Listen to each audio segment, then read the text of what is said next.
Welcome, everybody. It's Tuesday night, and we've got a debate. Now, you may wonder, where am I? Well, I'm on vacation, and that means I'm out exploring the world, and I'm looking out over Lake of the Ozarks. It's right there. You can't see it, but I can. It's pretty good. So, I've got a debate. It was going to be originally with Dion Smo, but he had some conflicts. He, I don't know. He has them a lot. So he's like, "Hey, can we do it a different time?" I'm like, "You bet." In the meantime, Iggy had emailed me. So who is Iggy? I don't know who Iggy is. He just goes by Iggy, and I'm like, well, he sent me 13 things.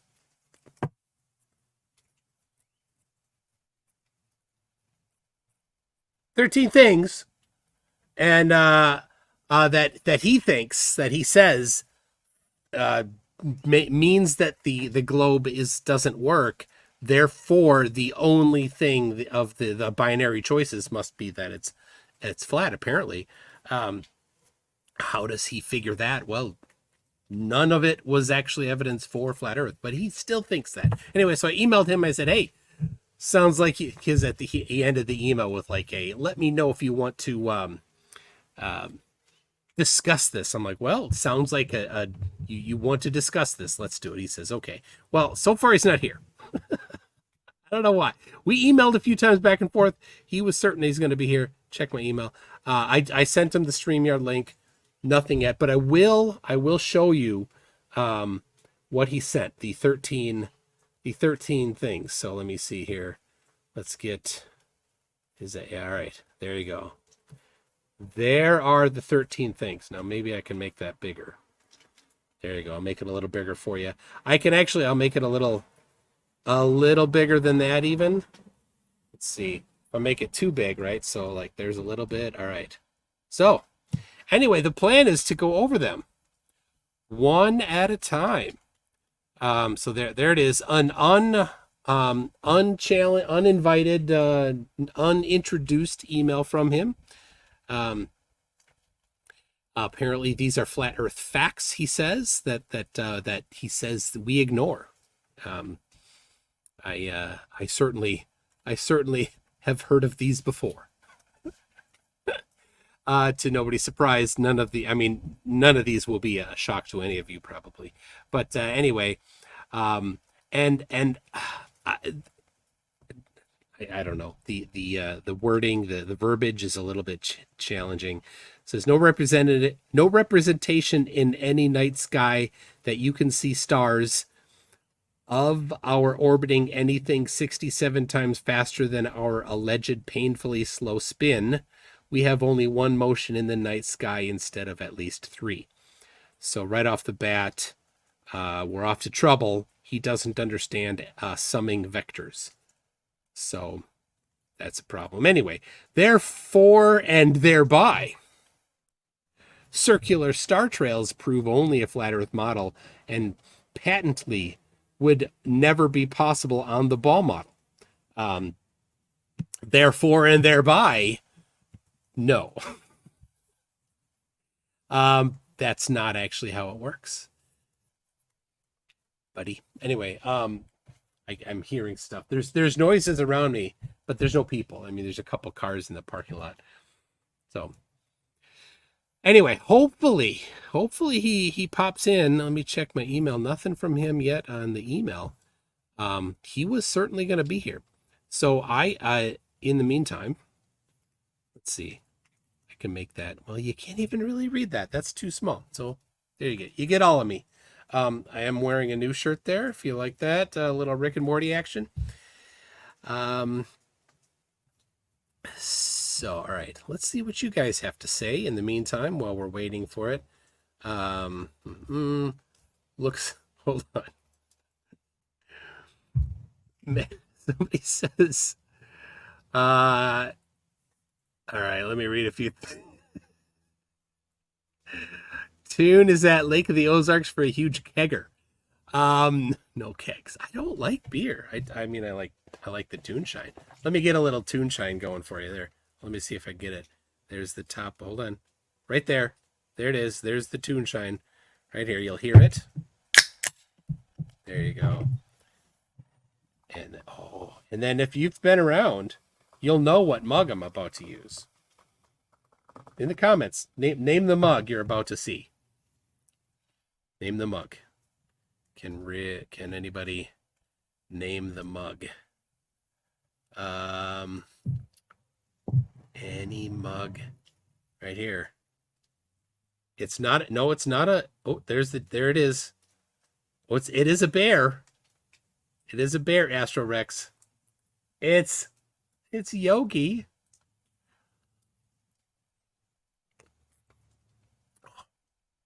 Some good tune shine today. Oh, yep. Mark Baggett got it. All right. Let's see. Charlie Welch spent summers here for years. Well, as it is right now, near the dam, which is I'm close to the Bagnell Dam. Bagnell. The water is nasty. All the fish are dead, and you can see dead fish, and you can smell them. You walk too close to the water. When you're about 20 to 30 feet above the elevation of the water, it's the smell. You're like, nope, let's go back up. So, let's see. Agent Smith wants to meet up with Dion Smoke. Let's see. Repo Sandman says Iggy is a stooge, actually. So, all right. All right, let's see here. I'm looking for somebody had said something about low water pressure. Like, is that a Seinfeld reference? Because my hair's little. Yeah. There's trees and owls, says Gareth Bunting. Let's see. May the Force. Let's see. Borg Emporia says, may the Force and some Borg nanobots be with you this stream. Well, I hope so. Charlie Welch says, my old stomping grounds. I'll be there in a couple hours. All right. Well. This. Here comes a truck. I don't know if you hear it. I have the noise cancellation, but this is the Bagnell Dam Park. So if you know where I am, you can come find me. Just right up there. You can just park in that lot, and then you can come on screen from this side, and you can say hi. You could be right here if you're that close.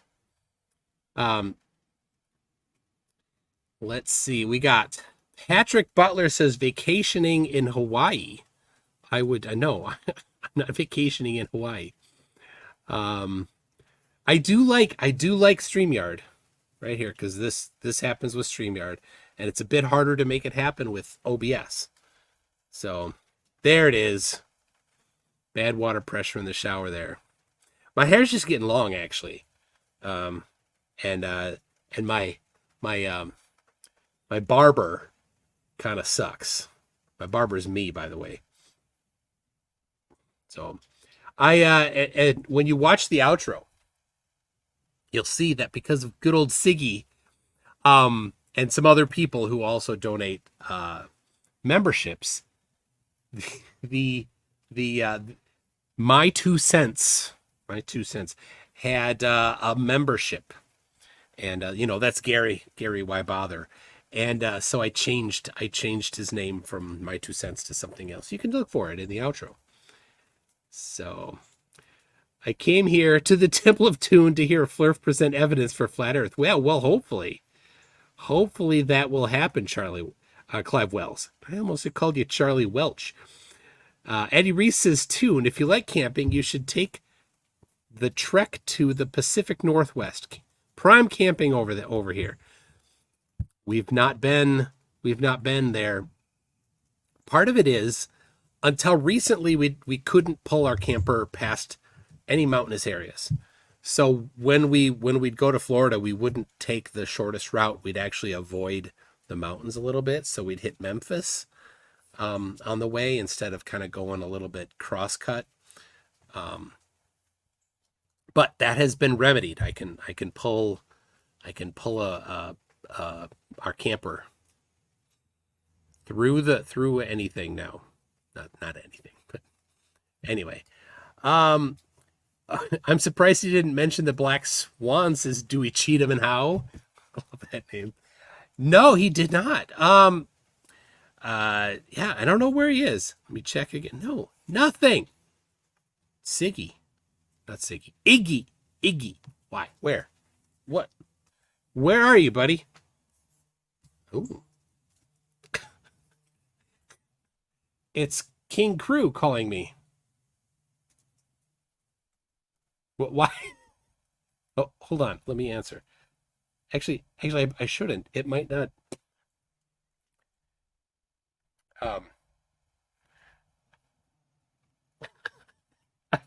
That was a regular telephone call from King Crew. What is going on, King Crew? Oh,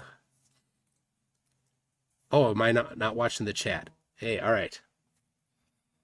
Iggy's in the chat. Okay, all right. I was way back in the chat. I was rolled way too far back. All right. Let me see where Iggy is. Sorry, no link or email. I sent it, Iggy. I sent it. I'll send it again. All right. Check your email. See, that's why. King Crew. All right, I got it. There it is. I'm sending it again. Sent. All right. All right. So normally I just watch the one chat, which is what I see it. Thank you, everybody. But I was in the StreamYard chat, which was paused. I have to scroll it actually. So anyway, all right. I sent it, Iggy. If you didn't get it, then there's other ways to contact me. Maybe your email is filtering it or something. I don't know. Anyway, all right. Many Karen, I'm coming. Patrick Butler says, hearing pictures. You've been eating mushrooms. I did have some mushrooms for lunch. I did. All right. Here's Many Karen. Says 1 vector plus 1 vector equals 2 vectors. I'm smarter than a flurf. Actually, 1 vector plus 1 vector equals 1 vector when you sum vectors. All right.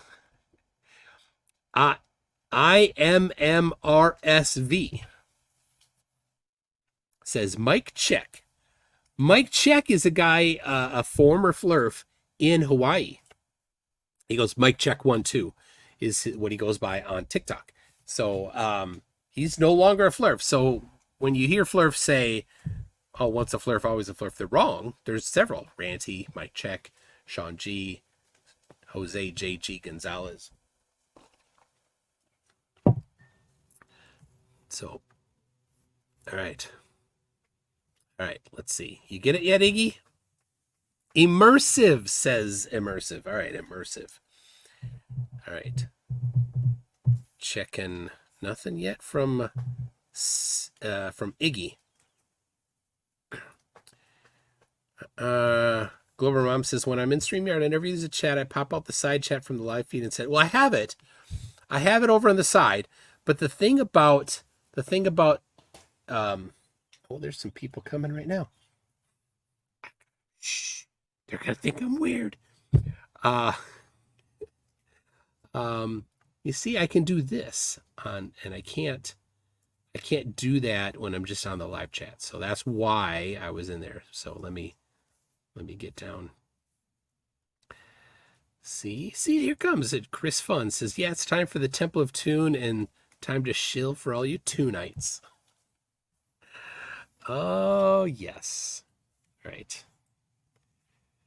You see, David says, does it smell as bad as Lake Titicaca? I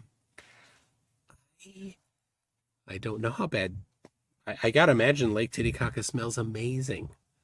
Probably doesn't smell at all like like caca. All right, Frank Burns, dude.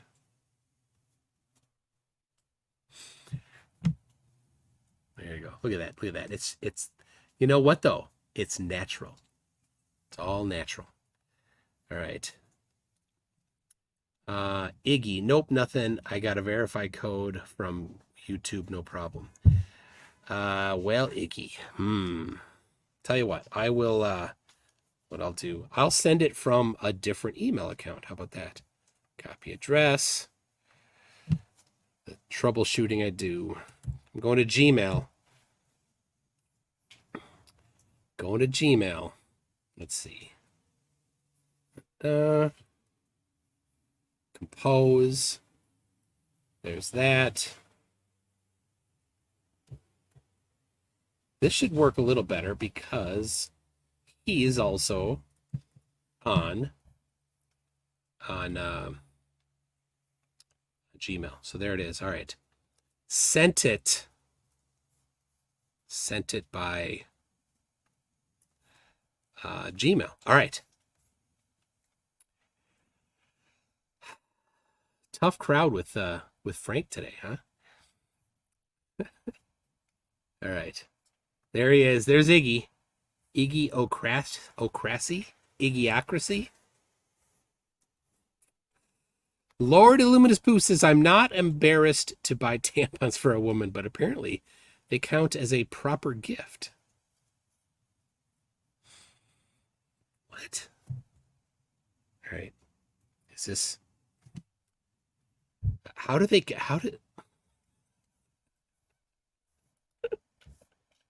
I don't know how that works. What do you mean they count as a proper gift? All right. Let me make sure. Oh, hold on. There it is. Icy Spin says, I thought you had Bathtub Flurf this week. No, Bathtub Flurf could not make it. He had some other stuff, some bathtub to fix. No, he had a bunch of work stuff. And this I can attest to. I just came in from yard work in South Central Arkansas. The heat and humidity are punishing. So yesterday we went to the castle ruins. So the castle ruins are some guy in 1908 started building a castle, proper castle type thing. And then it burned in 1942. And so you can go walk around there. And that's what we did, but it was hot, so hot. So, all right. UK Lemon says, how come we've not spotted the ear stud until now? Here you go. I've had my ear pierced for a long time, and I took it out when I was doing martial arts. I also had my eyebrow pierced. And when I take it out when I do martial arts, and this got lost all the time, but they both would get lost. So this closed up. I can't get anything in there, but this never did. And my kid the other day on the trip, she's like, hey, and she's poking at it.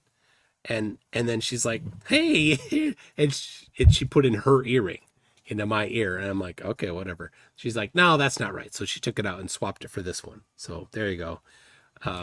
It's still hers. But there it is. All right. Still don't see anything from Iggy. So there it is. Lord Illuminous Boost says stupid talk to text don't count.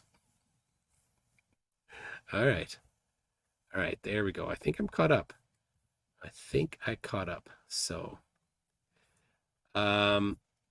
yeah, so Dion Smo, he's hilarious. He's funny. We've talked offline a few times. So it's always good talking to him. Janusz says, what's Irish and stays out all night? Patio furniture. That's funny. Canadian Space Advocate says, I thought he was going like Creaky Blinder with the earrings. So, no, Creaky definitely has me beat. I got nothing on Creaky. But let's see.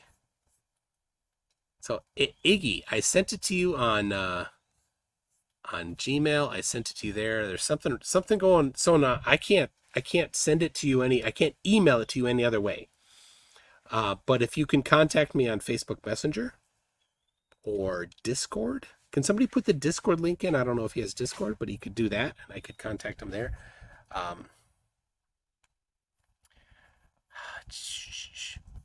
right. We got Icy Spin says, did you ever get results from fingernail clippings? I did. All right. I finally heard back from the guy because I had asked him for the program to run for the fingernail clip for the tinnitus that I was gonna do, right? And I haven't run it yet, so I'll be doing that. And I mean, I'm sure definitely because of quantum spooky action at a distance, right? But no, that's yet to come. So Mr. E-Man for 10 Australians says, does the Flurf intend on bring evidence instead of hold on. Does the Flurf intend on bringing me evidence on a flat earth on my birthday? Well, no. Flurfs don't do that. So, That guy says, Creaky is like 50, but looks better than me at 30. I don't know how to feel about that. There it is. All right. So, Iggy. I've got my Discord server linked there. So you can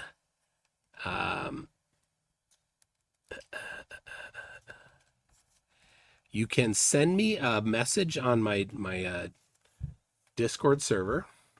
I'm going to actually write something. So if you go to the main chat, you'll see I just wrote, hey. So I don't know what's going on. I can't solve your tech support issues for you, buddy. So speaking of tinnitus, this weekend I'm going to a concert and I will be seeing this band. You know what I'm talking about. If you know me, you know what I'm talking about. Somebody say that who is it? What is it? What band will I be seeing? They're looking at me funny, those two people right there. They're like, why is he talking to the computer? What's going on? Let's see. No, it's not Megadeth. It's not ABBA. It's not Metallica. It's not Black Flag. No, not Dragon Force. Jeez, not Mastodon. Not Black Sabbath. No. What's here? If you've been around a little, there it is. Cretin Bull. Cretin Bull got it. Cretin Bull got it. One Bad Pig. All right, I'll show you. There's One Bad Pig. That's who I'm going to see. They have never seen this. The band has never seen this. So, Lamb of God. I've seen Lamb of God. I've never seen Taylor Swift. I wouldn't mind seeing Taylor Swift. I have seen. I know my son's girlfriend went to see Taylor Swift.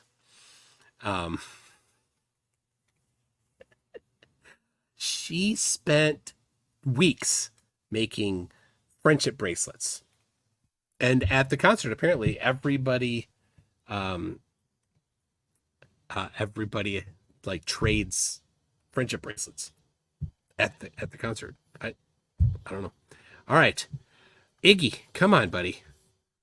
I sent it to you on Gmail. I sent it to you from my mc2.net. Oh, there. He's coming. All right, it says he's got to connect their microphone and camera before I can add him to the stream. So, and he finally got the link. So,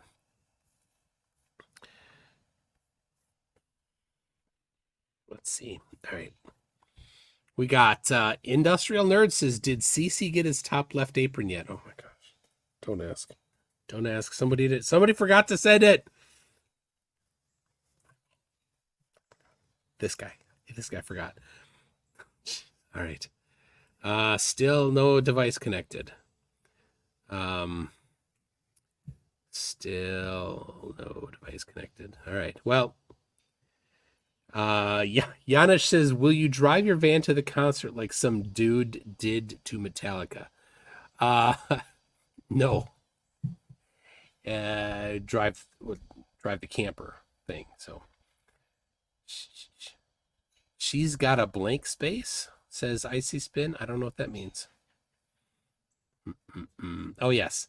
Casey Cooper, for shame. MC Toon, CC deserves his apron. He does. So Chris Cotter will do your tech support, Iggy, but he charges a lot. He does. Where is Toon camping? I am in right there is Lake of the Ozarks. So if you saw my Facebook post a little bit ago, I put a picture of near where I am right now. So I had to change because there's a little bit of rain. So you can see there's this above me. The first place I chose was just on a bluff overlooking the lake. And there's no roof there. And so it was raining just a little bit ago. So Lord Illuminous Pooh says, I failed my calculus exam because I was sitting in between two identical twins. It was impossible to differentiate between them. That's pretty bad. That's pretty, if you know calculus. That's a bad calculus joke. Very naughty. Immersive is a new member. Thank you, Immersive. All right. Still, I can't add Iggy to the stream because they will need to connect their mic/cam before you can add them to the stream. So, Justin Franks, why didn't they just call it Lake Ozark or Ozark Lake? They went with Lake of the Ozarks. I don't know. The name of the ex-tourist town that's just down the hill here is called Lake Ozark. But it's like, this is midsummer, right? This is peak tourist season. It feels like it's January in Florida. That's what it feels like here. Like half of the storefronts are closed. Some of the businesses are just shut down. You can tell they haven't been open for years. Like it's a little dead. And then the fish, the dead fish smell is no fun. There's more people. There's another couple. As it gets darker, I'm guessing there will be less, but it's just at sunset. What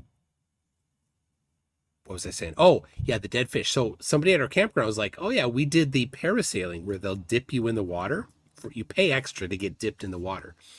And she's like, they're up in the air and they take off. And they look down and there's dead fish everywhere. And she's like, oh, this dip thing was a bad idea. But too late. So yeah, so they got dipped in the water and they like touched the fish. Yuck. So anyway, what String News 1 says, was differentiate integral to the joke? Bad. So bad. Chris Fun, all right, says the only question now is, will Iggy be the next fatality to the Temple of Toon? All right, now he's no longer in the chat here. So he dropped out. He's reconnecting stuff.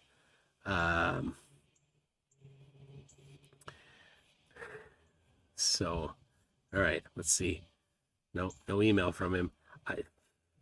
What are you gonna do? All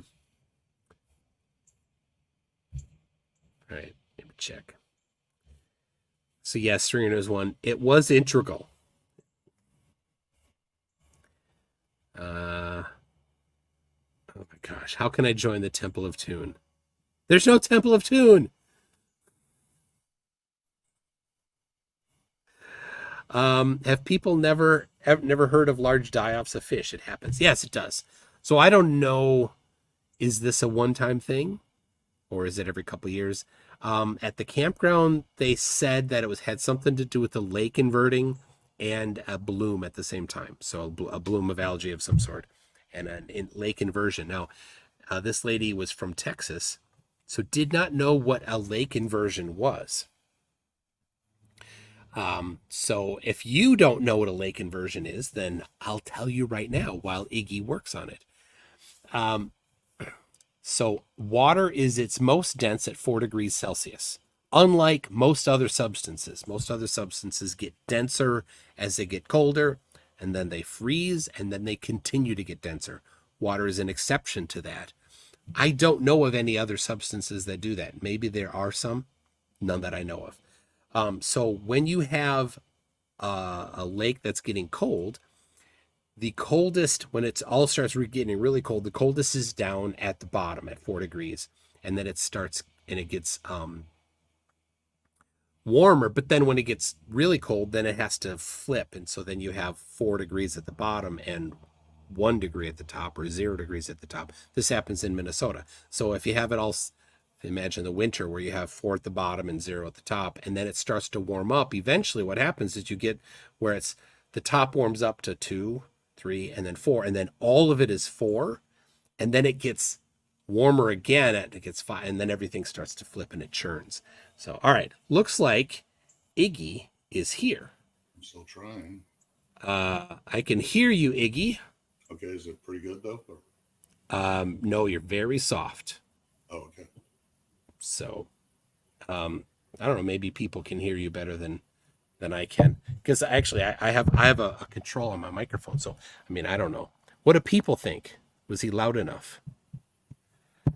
If I could try any more, that might work better. Or I had pot player open, that was blocking everything. You had a what player? Pot player. A pot player. Yeah, that's the device managing software. Oh, it doesn't play pot? Apparently not. Yeah. Okay.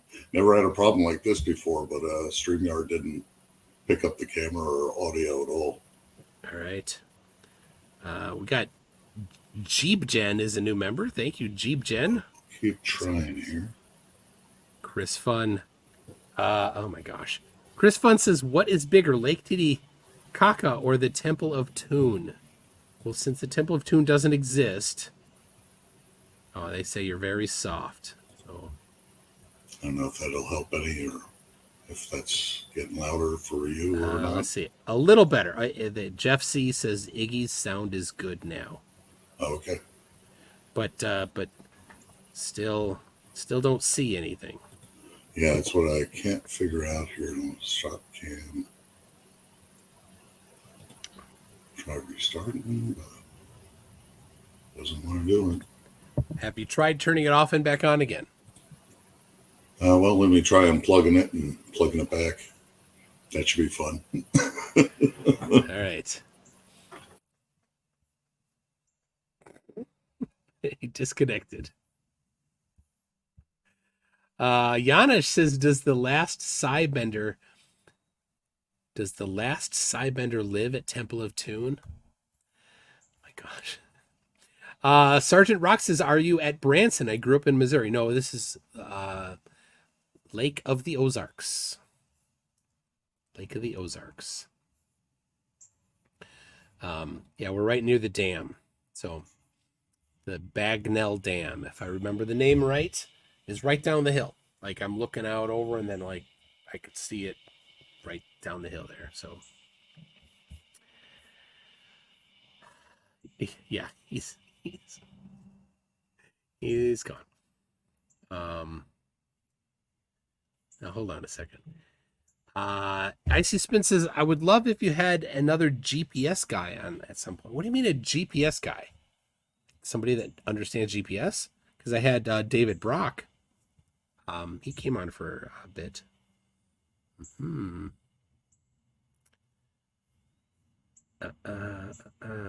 And let me, Triple Croquet says, had to drop membership after so long. Things are a bit tight at this time.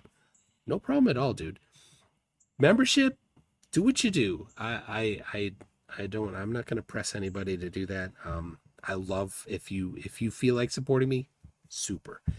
But if stuff is tight, definitely don't. I don't want you to make that kind of a sacrifice to be a member. So, Tornagon says he can't manage tech, so why believe he knows flat? You know, they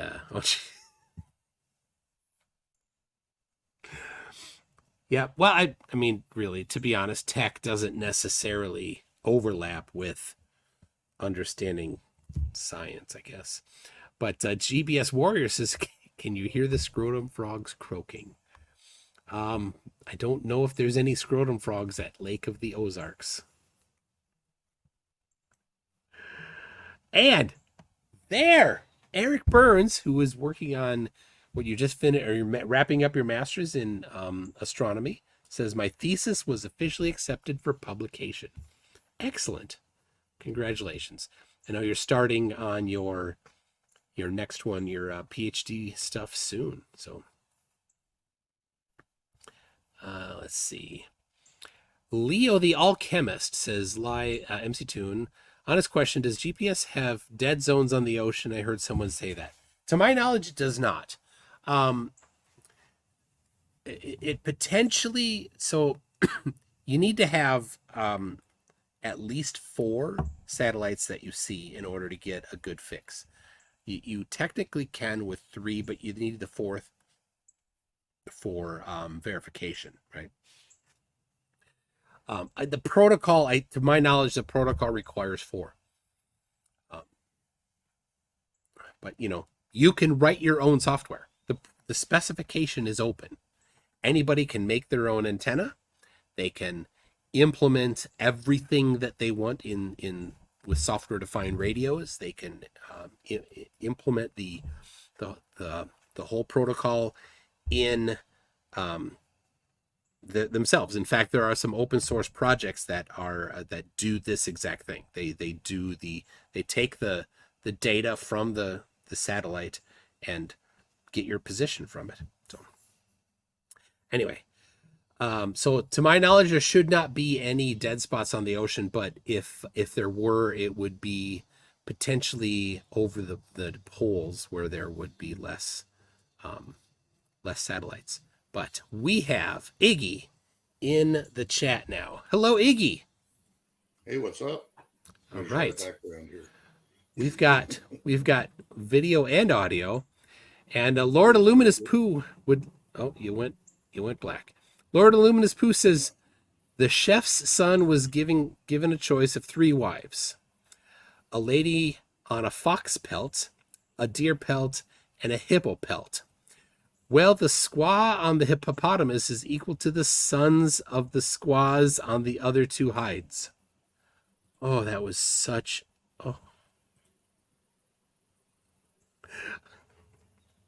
Oh my gosh. That is. Did you get that, Iggy? How many pelts? I'll read that again. The squaw of the hippopotamus is equal to the sons of the squaws on the other 2 hides. Nice. That sounds good to me. I don't think you got that. I don't think so either. Nope. Very, very good, Lord Illuminous Pooh. I did get it. So, all right. Janish says GPS has problems around 180 degrees longitude when 32-bit precision is used. Okay, well that, I suppose, I don't know anything about that, but that could make sense. 180 degrees longitude. Where's that, Iggy? Do you know where 180 degrees longitude is? South America, I'd say. Not as such. Or Australia? China somewhere. So Australia might be my... Yeah, you're gonna. It's gonna be hard. 180, yeah. 180 degrees longitude. Maybe Beijing. That would be a line from the North Pole to the South Pole. Well, that's for me. I mean, going between Alaska and Russia, and then down through the North Pacific and South Pacific. I don't know where the actual 180 mark is that they say. There it is. All right, Chris Fun said I missed something. Hold on. let me roll back. For some reason, I always miss his. Chris Fun says, it's okay, Triple Croquet. You don't have to have a membership to be a priest in the Temple of Tune. So, Iggy, that they keep saying that there's, especially Chris Fun, keep saying that there's this Temple of Tune, but there is, like Raiders of the Lost Ark. I hope there isn't. Yeah, there is no Temple of Tune. All right. Well, that took 41 minutes. But you're here. Yeah, I never had that problem before. Sorry about that. Yeah. All right. So, well, why don't you go ahead and introduce yourself, and then we can get to your list. All right. I'm a doctor of many hats, and no problem at all with investigation as far as the classical definition of PhD assholes. So I really don't have a formal higher education, and I'm rather proud of that, and I've proven that it's useless. And I've gotten into flat Earth about 7 years ago, and pretty much mostly just comments, because I really haven't found it useful to talk to any ball suckers, so just kind of depends on who it is and how it goes. But otherwise, I'm hoping to debunk the ball tonight pretty well. And, all right, so 2016 was your introduction then, so you watched all of Eric DeBay's 200 videos. Yeah, I wasn't too thrilled with it, but he definitely does a lot of repeating, and doesn't expound on certain things nearly enough, and doesn't give them importance either. All right. So, all right. Well, I have your list here. All right, cool. Right there on screen. So wonderful. And you let's see. You were, let me grab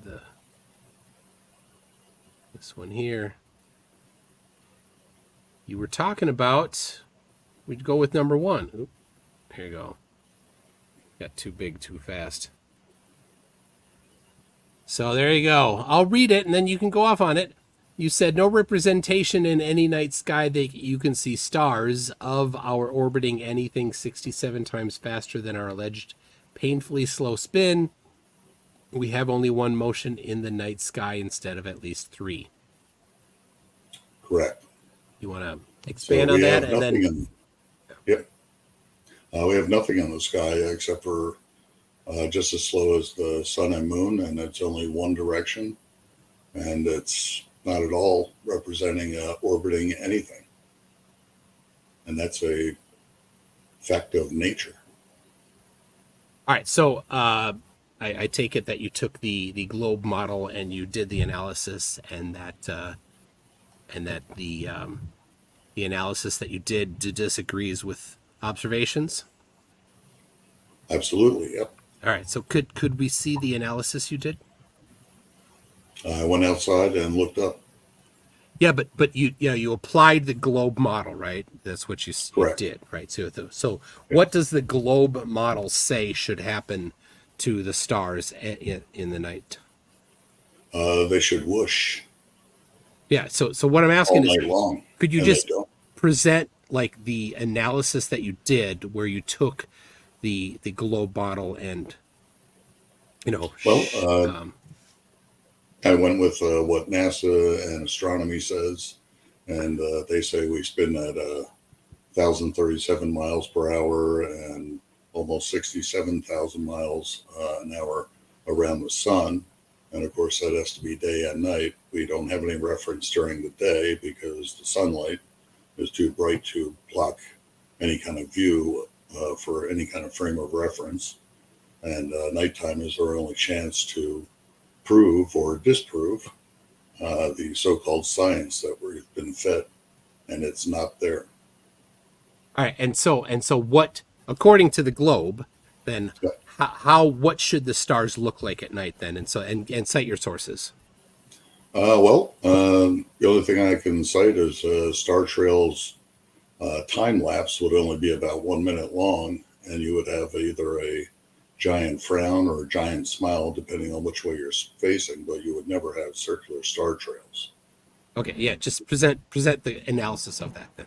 You can share your screen. I'll stop sharing mine so you can Oh, I don't have any. share I don't the have any analysis share the analysis that you did of the application of the globe model, showing how quickly the stars should move according to the globe model. The globe model doesn't have any such reference material. Okay, but you said you applied the globe model and that you said, quote, they should whoosh. So how did you get to the point, what numbers did you get from NASA? You said you went to NASA. What numbers did you get from NASA about the position of the sun, the position of the earth, the position of the stars that led you to the conclusion that they should whoosh? Well, simply the fact that they say that we orbit the sun in a fairly circular pattern, day and night, all year round, forever, Yeah. essentially. Yes. And so I looked up, and nope, it's not any depiction in the sky whatsoever of that. Only our claimed spin is represented in the sky of very, very, very slow, and that's it. Yeah. We should have both movements, and we don't even have those two. We only have just one. And but what I'm asking, how did you test the actual claim on whether and how much of the second movement that you're talking about should we, at nighttime, what should we see according to the globe? Well, I know what a factor of 10 is between driving my car or riding a bicycle or walking or running. And factor of 10 fold is definitely noticeable, but a factor of 67 would have to be incredible and unmistakable. But in relation to what? In relation to what we do have. Yeah, but the factor of 67 that you're talking about, what is that in relation to? That's in relation to our supposed spin that we see represented in the sky. Spin? Do you mean that our daily orbit? Or sorry, our daily rotation? Our daily rotation. Yeah, our daily rotation is once a day, so yeah, it's rather slow. 15 degrees an hour. It's our RPM is very, very small. Correct. So what is the how many degrees per hour or per day should, according to the globe, does the Earth orbit the sun? There is no material on that. No, well, there is. Nothing. Not that I've seen or come across. That's why I don't know what you're asking. In 7 years, you didn't find any of that? Okay, well, I'll make it. It takes 365 and a quarter days for the Earth to orbit the sun. Correct. Right? So let's round down to 360 just for a little rough estimate here. Okay. And it takes an entire year for that, right? So that's 1 degree per day. Okay. So is 1 degree per day a whoosh? No, it is not. Okay, because 15 degrees an hour is certainly not a whoosh. So this is significantly less than 15 degrees an hour. This is 1 degree per day. So that's not a whoosh. So I'm wondering where you got this whoosh idea from. Well, you have to also look at the size of our travel. Yes. And that is rather enormous. I don't have the figure in front of me, but we're talking about 1 degree being quite large. You mean the linear distance being a large amount? Right. Yeah. Correct. So that would be very noticeable. Sure. And how would you notice this linear distance movement? By simply there just being a second motion in the sky. Yeah. And how would you measure that then? Just take it in relation to the movement that we do have in the sky. Yeah, but in relation to what? What would you use as a point of reference to measure this very large amount of linear movement throughout a day? I'd have to say I don't know.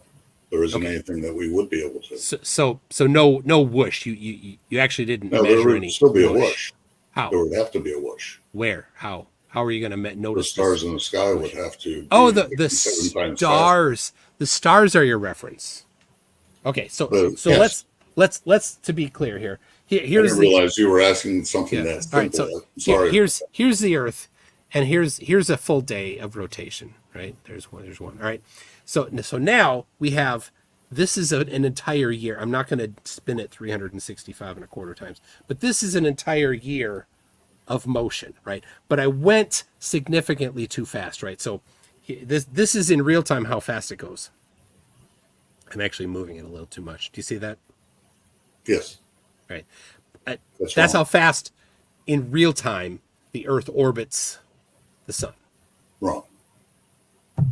No, that's Very completely correct. Because this is about where the sun is in my little scale, right? So that's real time how fast it goes. That's very incorrect. Oh, how fast should it move? It takes an Well, entire year. It let's takes just an say entire we're- year to do this. This is an Well, let's just- entire year. So now this is real time. Wrong. If we're going 360 million miles around the sun, we have to cover that million miles every night, or Yeah. half Yeah, and- half of that. Yeah, and like I said, 500 million miles. how 500 did to you 1,000. how did you measure that? Just good by relation of what we have happening in the sky. Yeah, it's in, And the just give the stars- details of how you measured that. I don't have the details of measuring that because I can't measure it, and NASA has not measured it. Well, the NASA has certainly. I mean, people with No, they have telescopes not. have. Yeah, people with telescopes have. Yeah. Absolutely not.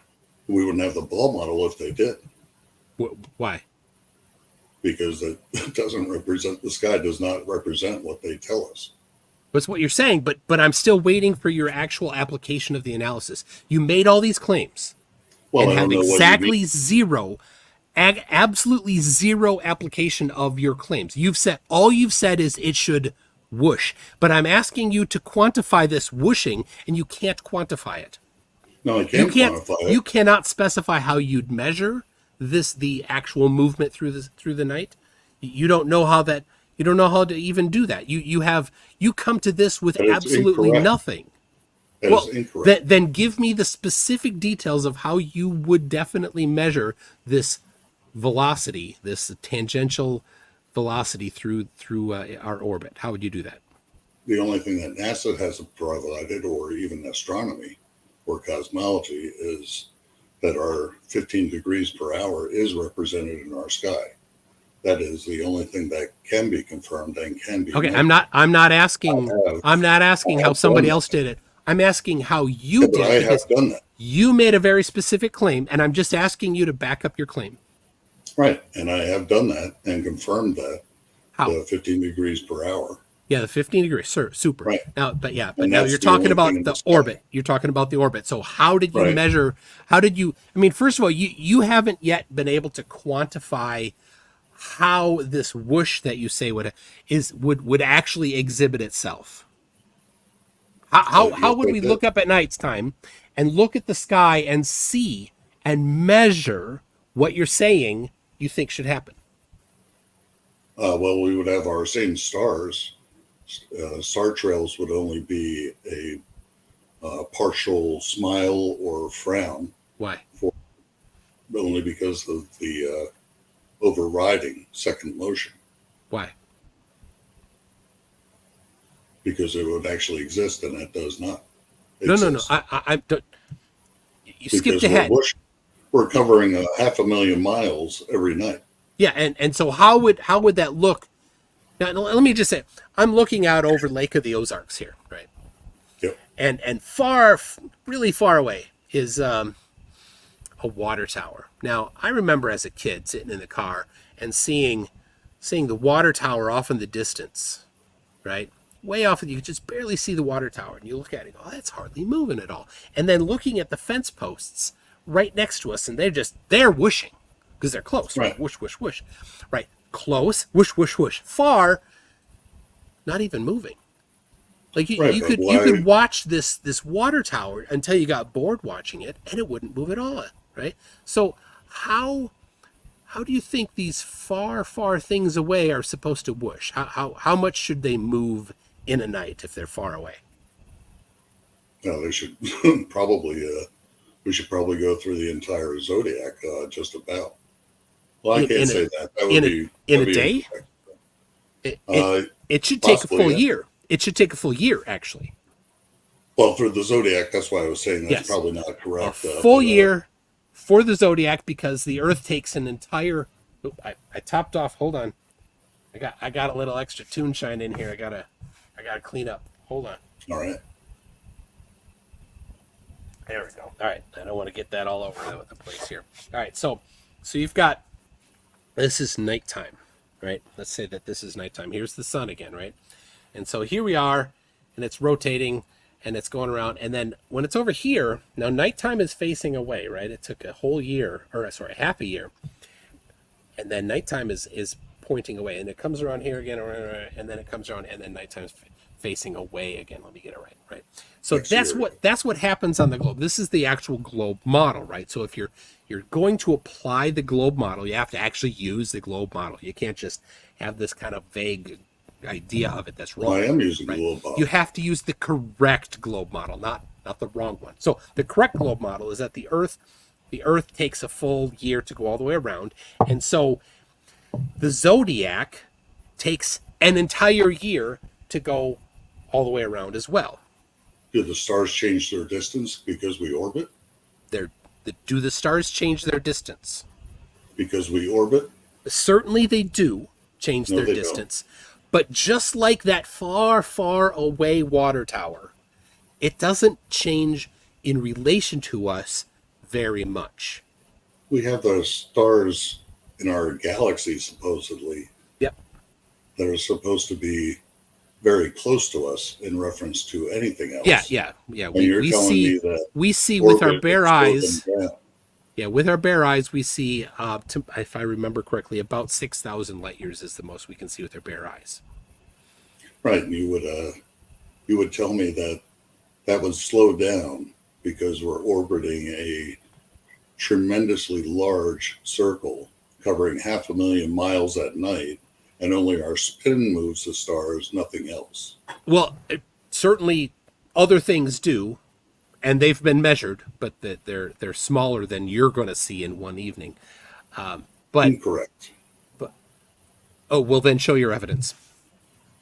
The evidence is that there's only one motion in the sky. No, I'm sorry. You said that I was wrong about the globe model. Go ahead. Present your. We must I'm have wrong. multiple I'm motions. wrong about the globe model. You think Yes. you know more than me about the globe model? Way more. You clearly don't know anything about the globe model. You don't know. You can't even sum vectors. It doesn't matter. Yeah, it does. It totally does. If you can't sum Okay. vectors, you don't have. Wrong. You're not even in first grade of understanding the globe. If you Incorrect. can't sir. sum vectors. Incorrect. That doesn't cut Do it. the- It doesn't do the cut it. trees do the trees beside the road move faster when you speed up your car, or do they slow down also if you start turning? If you start turning, well, it's all about the relative speed between you and the trees, whether you're turning or not. Our stars, though, even though our distance is changing, Yeah. If By, we- by what percentage? By what percentage is the distance to the stars changing? nothing.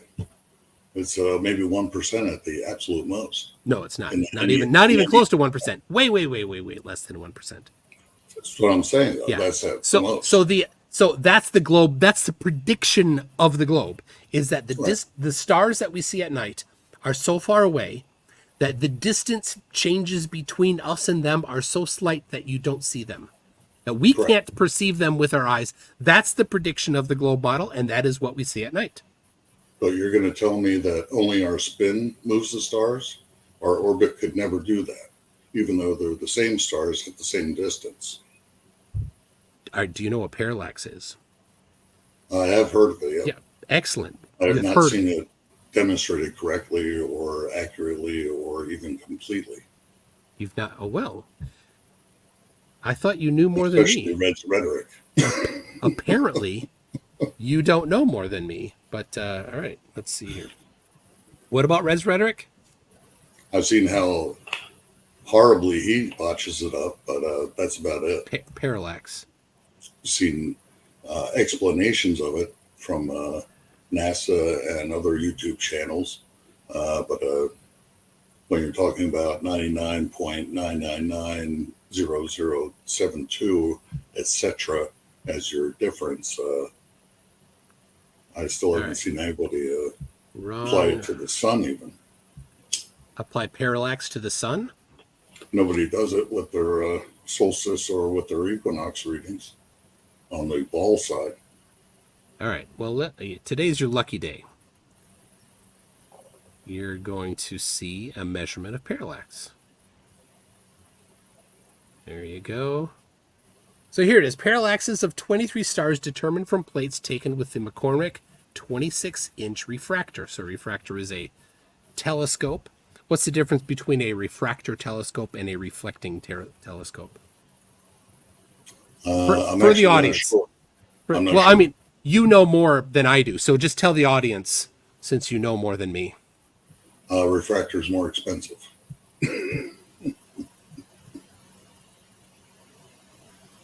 No, you don't know the difference between a refractor and a reflector telescope? No. Okay, well, too bad. One of the drawbacks of a reflector telescope is you cannot see space vampires. Do you know the difference between a turbo and a supercharger? That has nothing to do with this conversation, Oh, does it it? doesn't have anything to do with this conversation either. All right. So let's see here.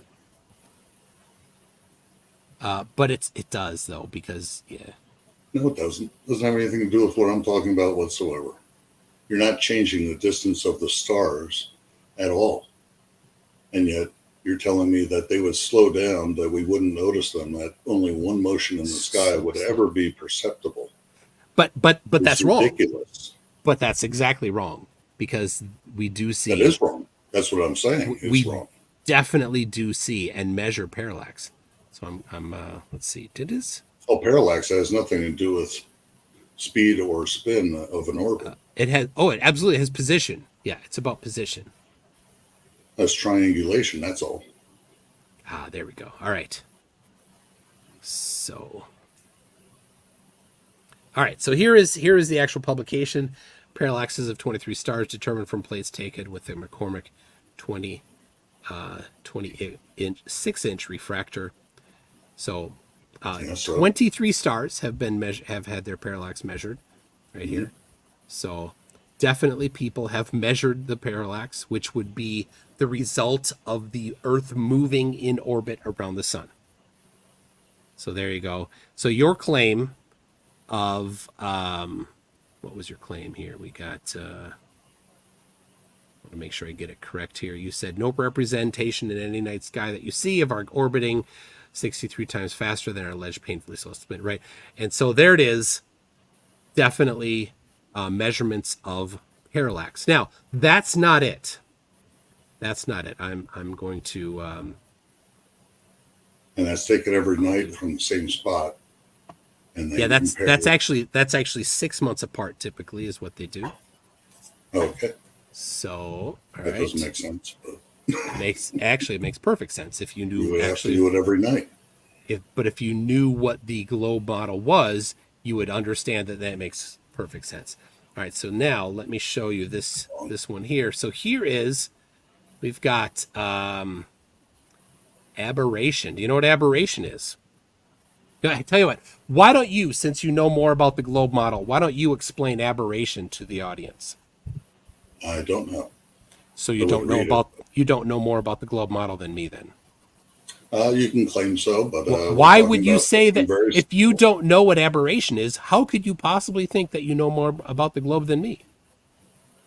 Because we're talking about a very simple thing. You keep going off on tangents rather than holding yourself responsible. This is very specifically addressing your claim that no representation in any night sky that you can see of our orbiting anything 67 times faster than our alleged painfully slow spin. So here we are. Back to aberration. Aberration is yet another measurement of our motion around the sun. But you don't know anything about it. So yeah, because it doesn't have anything to do with anything. It is very specifically and directly addressing your first point. This is dead down the middle, addressing your first point. So you're telling me if you drive all week to cross the country, you're going to see the same mountains that you started seeing on the East Coast. No, when you get to the West Coast. That's a sloppy analog, and we've moved on to aberration, a different topic, which you know absolutely nothing about. And why would you say that you know more about the globe model than me if you don't know anything about aberration? And I know something about aberration. That's really weird there, Iggy. Because you're ignoring the obvious. What obvious? The obvious that we only have one motion in the sky, not two. So you've said and provided zero measurements for. And provided no, you didn't. Where? Where's if we're moving 500,000 miles every night, that must make a large impact on how large? Stars that we see. Quantify this large impact you speak of. 67 times faster in the sky. And how would we see that in the sky? Quantify that. Stars please. Would whoosh. How? How much? Stars would whoosh. How much? Quantify that. How much would they move every night? One star would move from one horizon to the other in a matter of 1 minute at the very most. Okay, and show your math on that. I don't have the math on that. Then you did no analysis of it. It seems like you don't have the first idea about it. You don't have any idea how the actual globe model works. This is not how you would actually do the actual math. This is just you guessing at things without really having a good understanding of what's going on. How come star trails only have one path? Because that's a prediction of the globe model. Why is it circular? Because that's a prediction of the globe model. It's where the globe model does not work. No, so you've said, but not actually provided the analysis of it. There must be two motions. There are. Minimum. There are. And I'll show you right here. Here again, aberration. Aberration is a measurement, a direct measurement of the orbit of the Earth around the sun. That's looking at the same star 6 months later. That has nothing to do with... No, I'm sorry. That was parallax, which if you understood the globe model, you would definitely understand that parallax definitely... Dude, no, you said parallax uses aberration. No, it did not. Yes, you said. No, I did not. 6 months later for the I shift. said, oh my gosh. Parallax measurement. You are so confused. All right, here, let's go back. Here's parallax. Parallax is taken typically about 6 months apart, where you see a shift in the star's position relative to aberration. No, parallax. Yes, aberration is shift. Oh my gosh. That's what the definition that you just put on screen says. Oh my gosh. Does it not? You're so completely ignorant. And you're the one who said exactly that. Oh my gosh. No, let me back it up again for you. Parallax is the apparent position shift of near stars in relation to far stars. Okay, let's stop there. Now bring up the definition of aberration again. I never showed you the definition of aberration. Oh, it was an explanation or whatever it was. I have this page here you're talking about? Yeah. Does that not say in the fourth line, the shift is equal to the ratio? Yes. This is the shift at the first line. This is a different shift of the position of stars. Aberration is a different shift.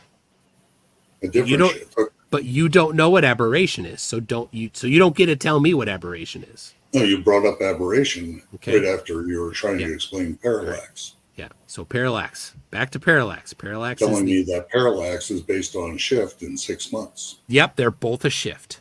Yep. Okay, so I didn't understand that they are two different shifts. I believe you that you didn't understand. So parallax again is a shift in the position of near stars in relation to far stars. Okay. Right? Taken 6 months apart because Earth's orbit, the Earth is on two separate sides, right? Right here to here, the Earth has moved a certain distance across there. And if to confirm the actual orbit of the sun, orbit of the Earth around the sun, parallax is one way. And so here it is, parallax of 23 stars determined from plates taken with a McCormick 26-inch refractor. And that star should be on the other side of the sun, is what you're saying. No, it should be slightly shifted in relation to a background star. And the amount of shift that you see in parallax is based on how far away that star is from us. Right? That's parallax. But then those stars have to line up to each other. And they do. In 6 months, that first star that you're measuring against to the other star is on the other side of the sun? No. Oh my gosh. That's what you're saying it is. No. Oh my gosh. You're saying 6 months later, when we're on the other side of the sun, we're taking a measurement again based on the shift between those two stars again. Yeah. Wouldn't they have to be on the other side of the sun, or can we look through the sun? There's a whole 360-degree view of the sky. We don't only look through the sun. So, all right, I'm going to have to demonstrate this for you. All right. So we're only looking at stars that are straight up. Here's the sun again. Here's the Earth, right? And now I can't. I'm losing. I don't have enough hands. All right, but you could look this way towards the sun, but you could look this way or this way or this way or this way or this way, this way, this way, this way, this way, this way. There's many different directions you could look, not just at the sun, right? So then when that way, when if you're on the other side of the when sun, we're on the other side of the sun, you can look this way, this way, this way, this way, this way, this way, this way, this way, this way, this way. All sorts of directions you can look, not just at the sun, right? So if you're over here and you're looking at a star, hey, look at it this direction. If you're over here looking at a star, hey, it's still up that direction. Okay. So point taken. Don't really care. Has nothing to do with anything. So, well, it certainly does, because you claimed that there is no measurement of the motion of the Earth around the sun, and I gave you parallax. Number one, right? Yep. So there you go, parallax, measurement of parallax. This is one of a bunch, right? I can send you 1, 2, 3, 4, 5. I have 5 in this short list right here. And then both you and they are telling us that our huge orbit every night, ginormous, has no effect. Only our spin has any effect on the stars. Like I said, this has been measured, and it does have an effect on the stars. And then you just went right back around and said, no, it doesn't. No, it definitely does. This is a measurement of it. Right here on screen, it's a measurement of it. And I'll gladly send you all 5 that I have in this list, and you can review them, and you can see whether or not there is actual measurements there. There are. And then if you think they're wrong, if you think that they made an error in their measurements, then the door is open for you to identify their error and notify them. Now, this one is from 1970 something, but you definitely the door is still open. Just because it's old doesn't mean that you can't do it. So 6 1970, months later, October 1972. Tiny movement? Yeah, that's what the globe predicts. That's completely wrong. That would never be the case. Oh, so you know more than astronomers now, apparently. Yeah. If we traveled... Wait, I just want to be clear. I just want to be really clear in this. Do you think that you know more about astronomy than astronomers? Apparently, yes, I do. Wow, that is some misplaced hubris. Well, we just traveled 180 million miles. You're going to tell me that the star only has a slight fluctuation in its position. Yes, that's which is absolutely as ridiculous. predicted by the globe. But it will move across our sky only because of our spin, not because of our orbit of the sun. Both. It moves by both. Wrong. One moves a lot every day. One moves a very small amount every day. No, all right. The one that you're saying doesn't move. So now I've shown that you can measure. Possible. I've shown that you can measure parallax and that you didn't quite understand the topic. That's fine. No, I do Next, understand the topic all right, perfectly. no, you don't. Next But if is you wanna move aberration. on, that's fine. So I'm gonna give you a second one here. This is aberration. Aberration is a shift of the stars, not in relation to the background stars, but it's a shift in the star position based on where it is in the sky. So all the stars in the celestial equator shift by the same amount, and all the stars 45 degrees north latitude of the celestial sphere shift by the same amount, and they all do an oval. Some of them, the oval is flattened so that it's just a line back and forth, and some of them it's an oval that where the center points is just a single center point. It's a circle, and everywhere in between it's an ellipse with a different size to the ellipse. That's what aberration is. In 1725, James Bradley wrote a paper. He discovered it. He wrote a paper on it. It's pretty cool stuff. A little complicated to understand at first, but what he did find was 20.5 arc seconds is what he calls the constant of aberration. I have a link on my page here to his actual paper. It was, and this is really pretty cool. This was in the what we call the Encyclopedia Britannica, starting in 1771. So he published his paper in 1725. Encyclopedia Britannica's first edition was 1771. Every edition up to the 11th had it listed in there, and that's as far, and then they stopped publishing it in 1910. The 10th edition was actually just an update to the 9th edition. That's why it's not listed on here. But every single one of these editions gives a talk of aberration in the Encyclopedia So you're Britannica. telling me that dropping a spinning disco ball 500,000 miles every night, that only one star trail, a singular path, would ever be picked up. Yes, exactly. Even though we're traveling 500,000 miles much faster, 67 times faster than the disco ball is spinning.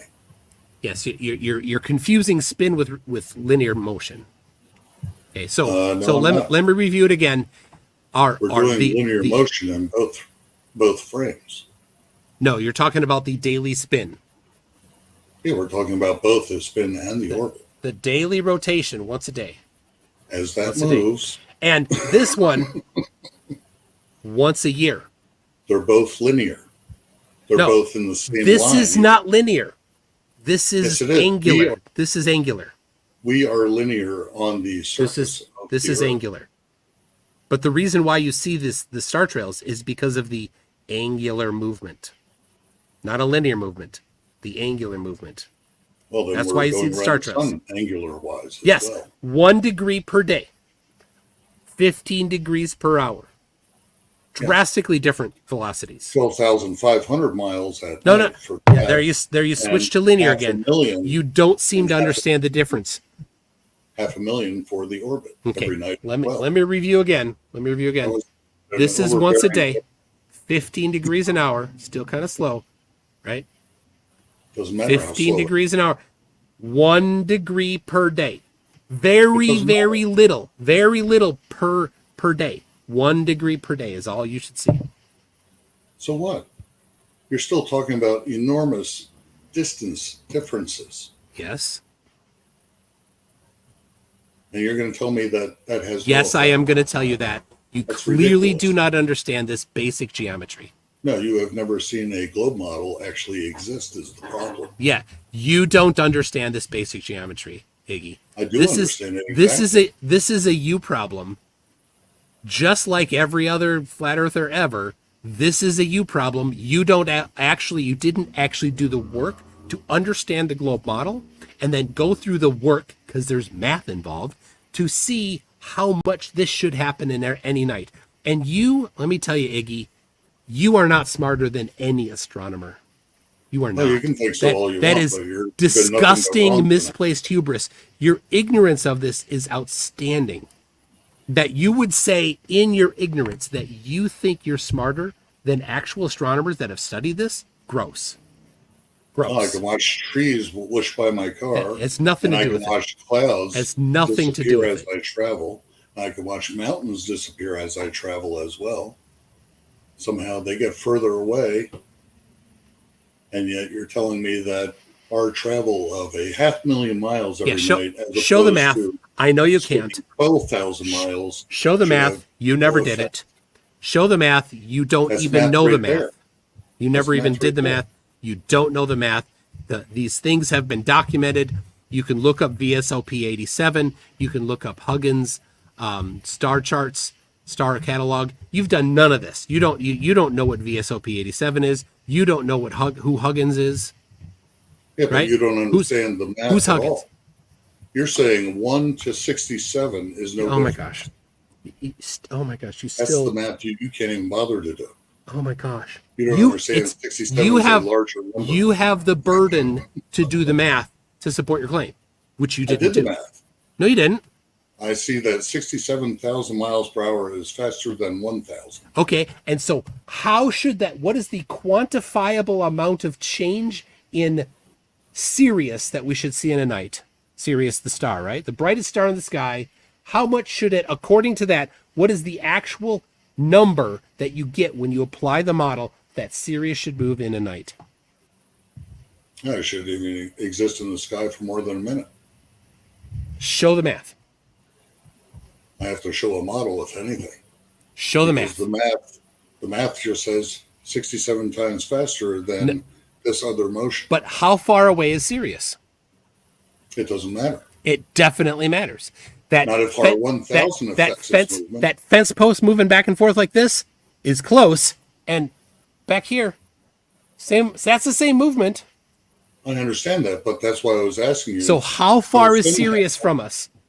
How far away is Sirius? I can't get my arm back far enough to represent Sirius. How far it is away? Well, let's say 10 light years. It's much more than 10 light years. Doesn't Isn't matter it? what it is. It does matter.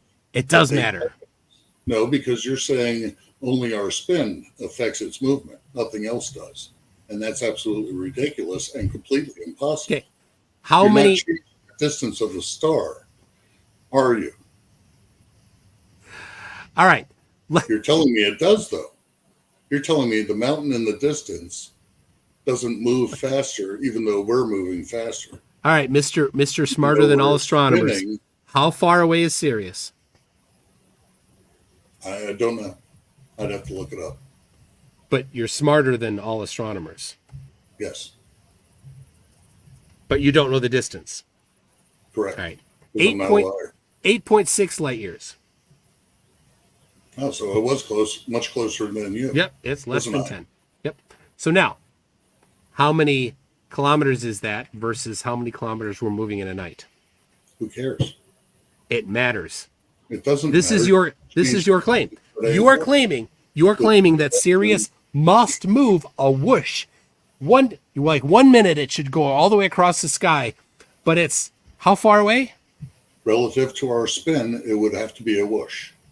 Relative to our spin. Our spin is once per day. So it should move 1,000 15 miles degrees. per hour. It should move 15 degrees in an hour. That's how much it should matter move. if you want to. You're tricking it down to 1 degree on all this. It's not a trick. Angular positions are saying measured in 1,000 angular miles per positions. This is an Yeah, but we're angular. not- This is an angular position. Yeah, but we're looking at 1,000 miles per hour compared to 67,000 miles per hour, Okay. and the star Then does not change. its do the damn math, Iggy. Do the damn math. distance doesn't change. 67,000 miles an hour to something that's 8 light years away. How much should it move? 67,000 miles per hour is something that we might see in a comet. All right, I'm waiting for you to present the math comparing 67,000 miles an hour to 8 light years away. What does math have to do with it? If you can't This is understand there's a it difference is between it is the two. your claim that the globe model doesn't work. The globe model is a mathematical thing. So it is on you because you started the claim by saying things about No, the I didn't math. start the claim. NASA started the claim. Astronomy Oh, started the claim. long before NASA, people knew how all these things. This has nothing to do with astronomy. NASA. Yes, astronomy. Like I said, or astrology, actually. it's no, Yes. it's not astrology. That's their root. All right. Yes, I do understand that astronomy came out of astrology, but long ago they stopped overlapping. So here you go. This is 1725, long before who? Long before NASA. So what? That doesn't. It has nothing to do with NASA. Differences in speed. It has nothing to do with NASA. So it's not NASA. It's James Bradley.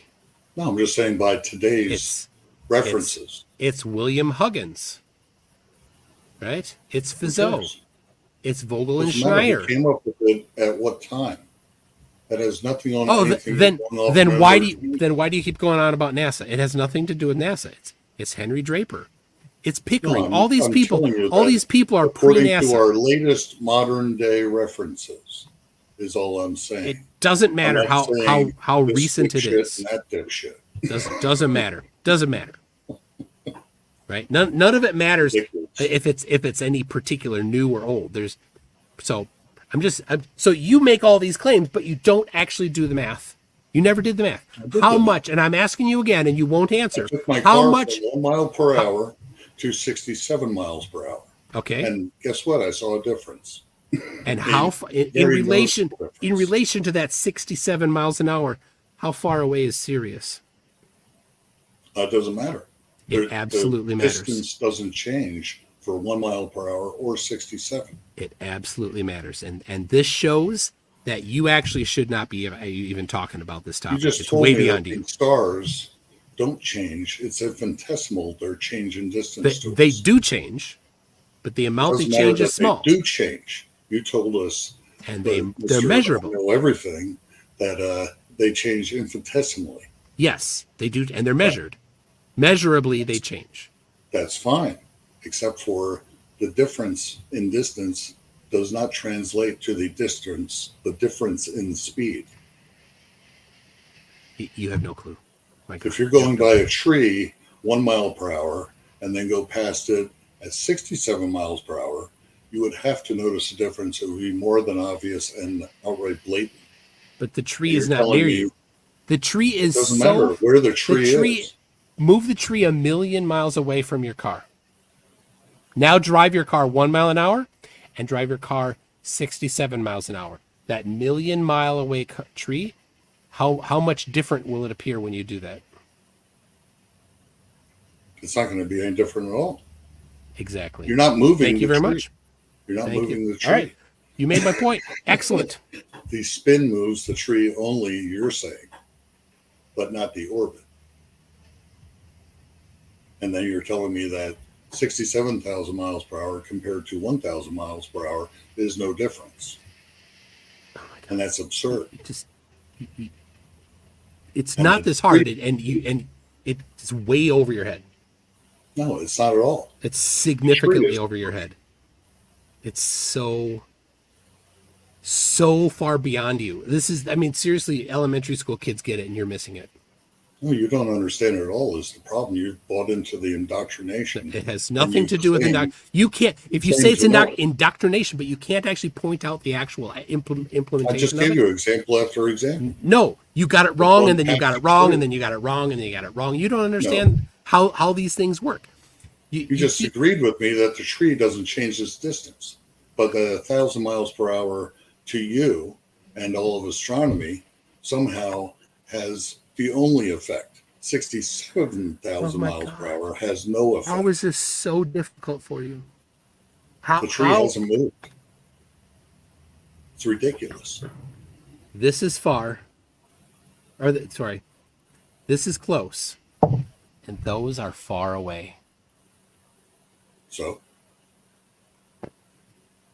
at no point did those far away ever get close. And neither did close ever go far away, did it? All right.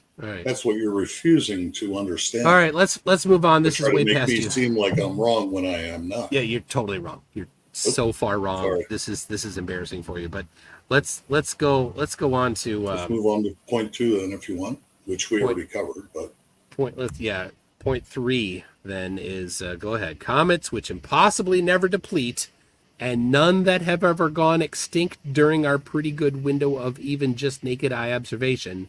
Not any of the sun grazers. Same situation for meteor showers, and never even a single flare from any sun becoming a supernova, quasar, nor just finally blinking out. correct. The hell does that even mean? If that was a ramble. No, Comets which that are- impossibly never deplete, and none that have ever gone extinct during our pretty good window. Right. We have no comets in the history that have now gone extinct, even the sun grazers, that lose almost all their mass going around the sun every time they go around. And yet they could just come back and have the same tail, and they even start their tails out near Jupiter instead of near Earth, which is the only place they could start to have a tail anyway. All right, so It's why? not long enough even at Mars. Oh my gosh, it's so Fact. you didn't do your own research then, huh? I did plenty of my own research. So no comet has ever gone. None of the comets that we track today or all of man's history have ever gone extinct.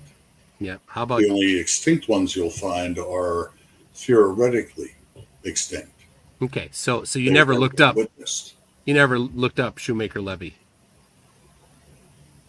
That one crashed into Jupiter, didn't it? It broke up and crashed into Jupiter. Yeah. You Yeah. said it never went extinct. That didn't go extinct by depleting. Oh, okay. So how's it possible that they never deplete? But they do. They don't.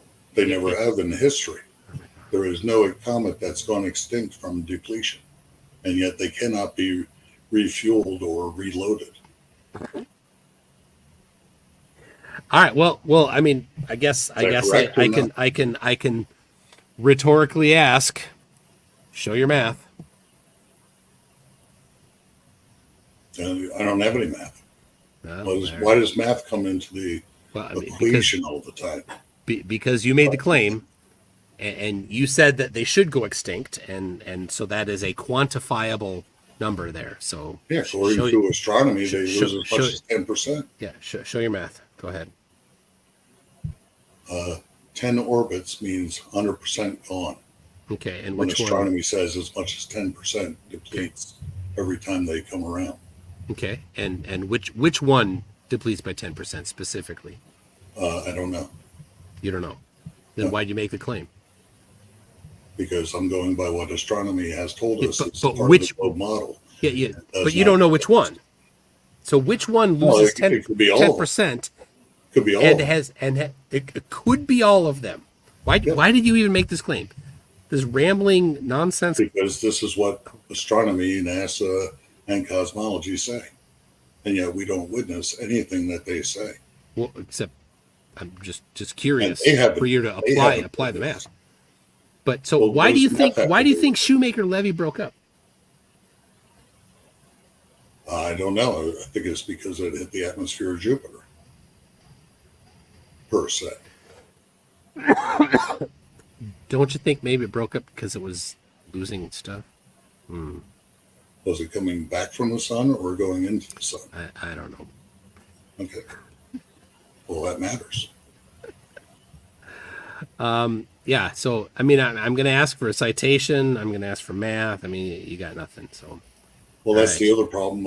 At least Sharon was nice enough to point out to you that we're telling you this organization is wrong and lying, and that we have blatant, easy to see proof, and you could just go back to that organization and say, Yeah. no, see, this It- is what they say. it sounds to me like you're just making stuff up. Though that's the problem. I'm not at all. You I'm totally going just by actual Yeah. observation. yeah. Well, yeah. I mean, give the citation then. Yeah, give the link to the. Well, I'll have to bring that next time, if there is one. All right. But All I right. can Well, have then that let's go to the time. next part of this rambling sentence here. Let's see. Not any of the sun grazers. There. Then same situation for meteor showers. What do you mean by meteor showers? Leonid meteor showers just go on every year. Okay. And yet that's not possible. They would have to completely deplete, and we would have to empty them out every time we came through them. And yet we don't. Okay, and they are not an asteroid belt whatsoever. They are a little dust cloud. I guess allegedly. I'll ask, knowing the answer. Can you share your citation? That's just the citation, as the same as the others, is astronomy itself. That's not a citation. They make these claims. That's not a citation. Well, you can say that all you want, but I'll see what I can bring up next time. All right. And never even a single flare from a sun becoming a supernova. Actually, we see supernovas every once in a while. Not according to astronomy. Actually, yes. According to astronomy, we do see supernovas. Not in our sky. Not our naked eye sky, especially, or cheap telescope. They make the claims where nobody has seen it except for them. And it's all CGI garbage that we get. So you say, and I know you'll have no... It's very well proven. How come James Webb has a gravity effect on its visuals, but Hubble did not? A gravity effect matters? A gravity effect on its visuals. Yeah, as a bending light from alleged gravity. You mean around distant galaxies and gravitational wells? Or whatever they're claiming. Yeah, to my knowledge, it happened with James Webb, but it didn't happen with Hubble. To my knowledge, we've actually gotten those from the, 1919 Eddington got that. But but we're also looking at the same exact shot given to us by astronomy that was taken from Hubble, and no gravitational effects on any light. Well, and then James Webb bring forth your evidence. Effects. Go ahead, let's see it. I'll have to type it up here. See if I can get it for you. So, all right, we got Meet Joe Maker says just a week or two ago, we had pictures of M51 galaxies having a star going supernova. There you go. Who's we? And we got Bob the Science Guy says we just had a supernova in the Pinwheel Galaxy. Okay, so nope, nothing we can see. So there's no we there. There's them only. Oh, you can't go buy a telescope? You certainly can. Buy one of their telescopes. Nobody's going to prevent you from buying a telescope. You go right ahead. Well, yeah, the most we can get, as far as I've seen, is 14-inch, and yet they've had 6 foot since I don't know. I forget who did it, but hundreds of years ago. The guy who made his own lens. Yeah. Okay. But if you're ready, I can share my screen. All right, go ahead. I hope it.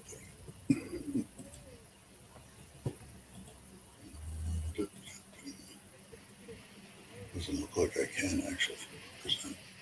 Here we go. Yeah, I'm not. There's nothing I can do to stop.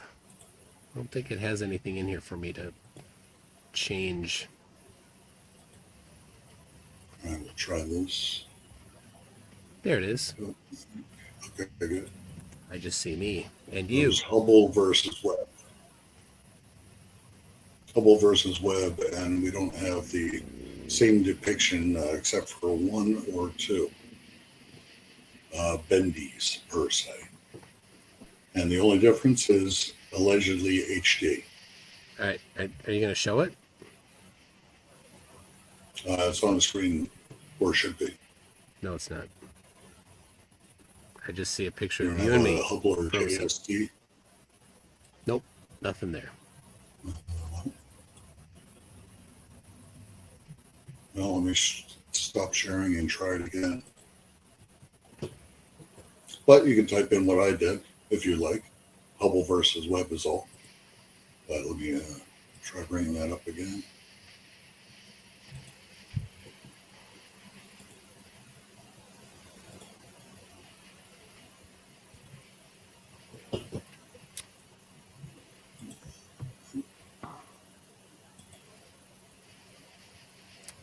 I still don't see anything.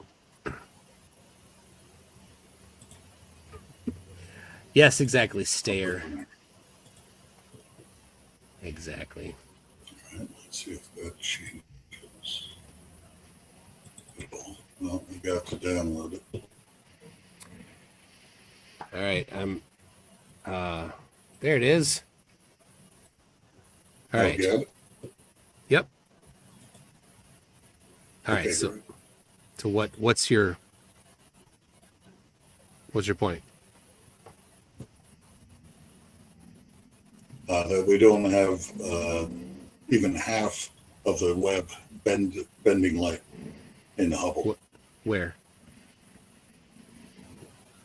Well, anywhere. No kidding. Yeah. I don't. We have a slight circle represented.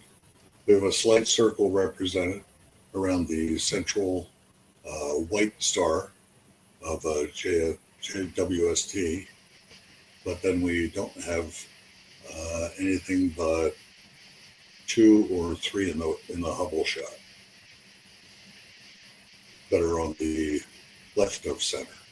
We Okay. have those, and then the bendies deplete in the Hubble, and yet they're all over the place in the Webb. So what you're showing me is you think that this is showing gravitational lensing differences? No, I'm showing that they're liars doing CGI. What specifically is different? But I have to point at each little dot and swoop. Yeah, you were talking about gravity. And so I'm asking you to specifically point out the differences due to gravity that you think is being shown here. Well, we have no swoop here if you can see my mouse. No swoop. We have a swoop on Webb. Okay. And what are those slight smile? And what are those swoops caused by? And then on Hubble we do not. But what are those swoops caused by? On Hubble we do not have that swoop. Okay. And? It doesn't matter. They're saying it's from gravity. Okay. They're saying it's from gravity. Okay. And now we have Webb, who's magically coming up with all this. Okay. Yet Hubble did not come up with. And are you unaware that Hubble and James Webb have drastically different capabilities for seeing light? They're looking at the same shot. But they have drastically different capabilities for receiving light. Did you not know that?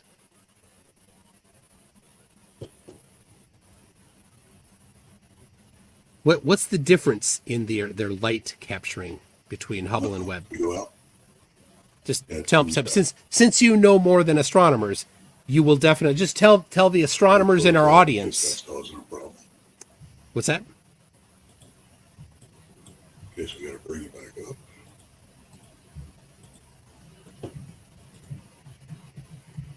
And see if it comes back. We'll stop screen. All right, so I'm still waiting. You know, what is it that is the difference in between Hubble and Webb in their light capturing ability? Webb is supposedly HD, even though Hubble would have to be HD also. Is this kindergarten? You don't. It's not HD. It's not that it's HD. Well, that's what is the definition of HD in a telescope? Oh my gosh. Well, they're saying that Webb has better resolution. Okay, got it. Good.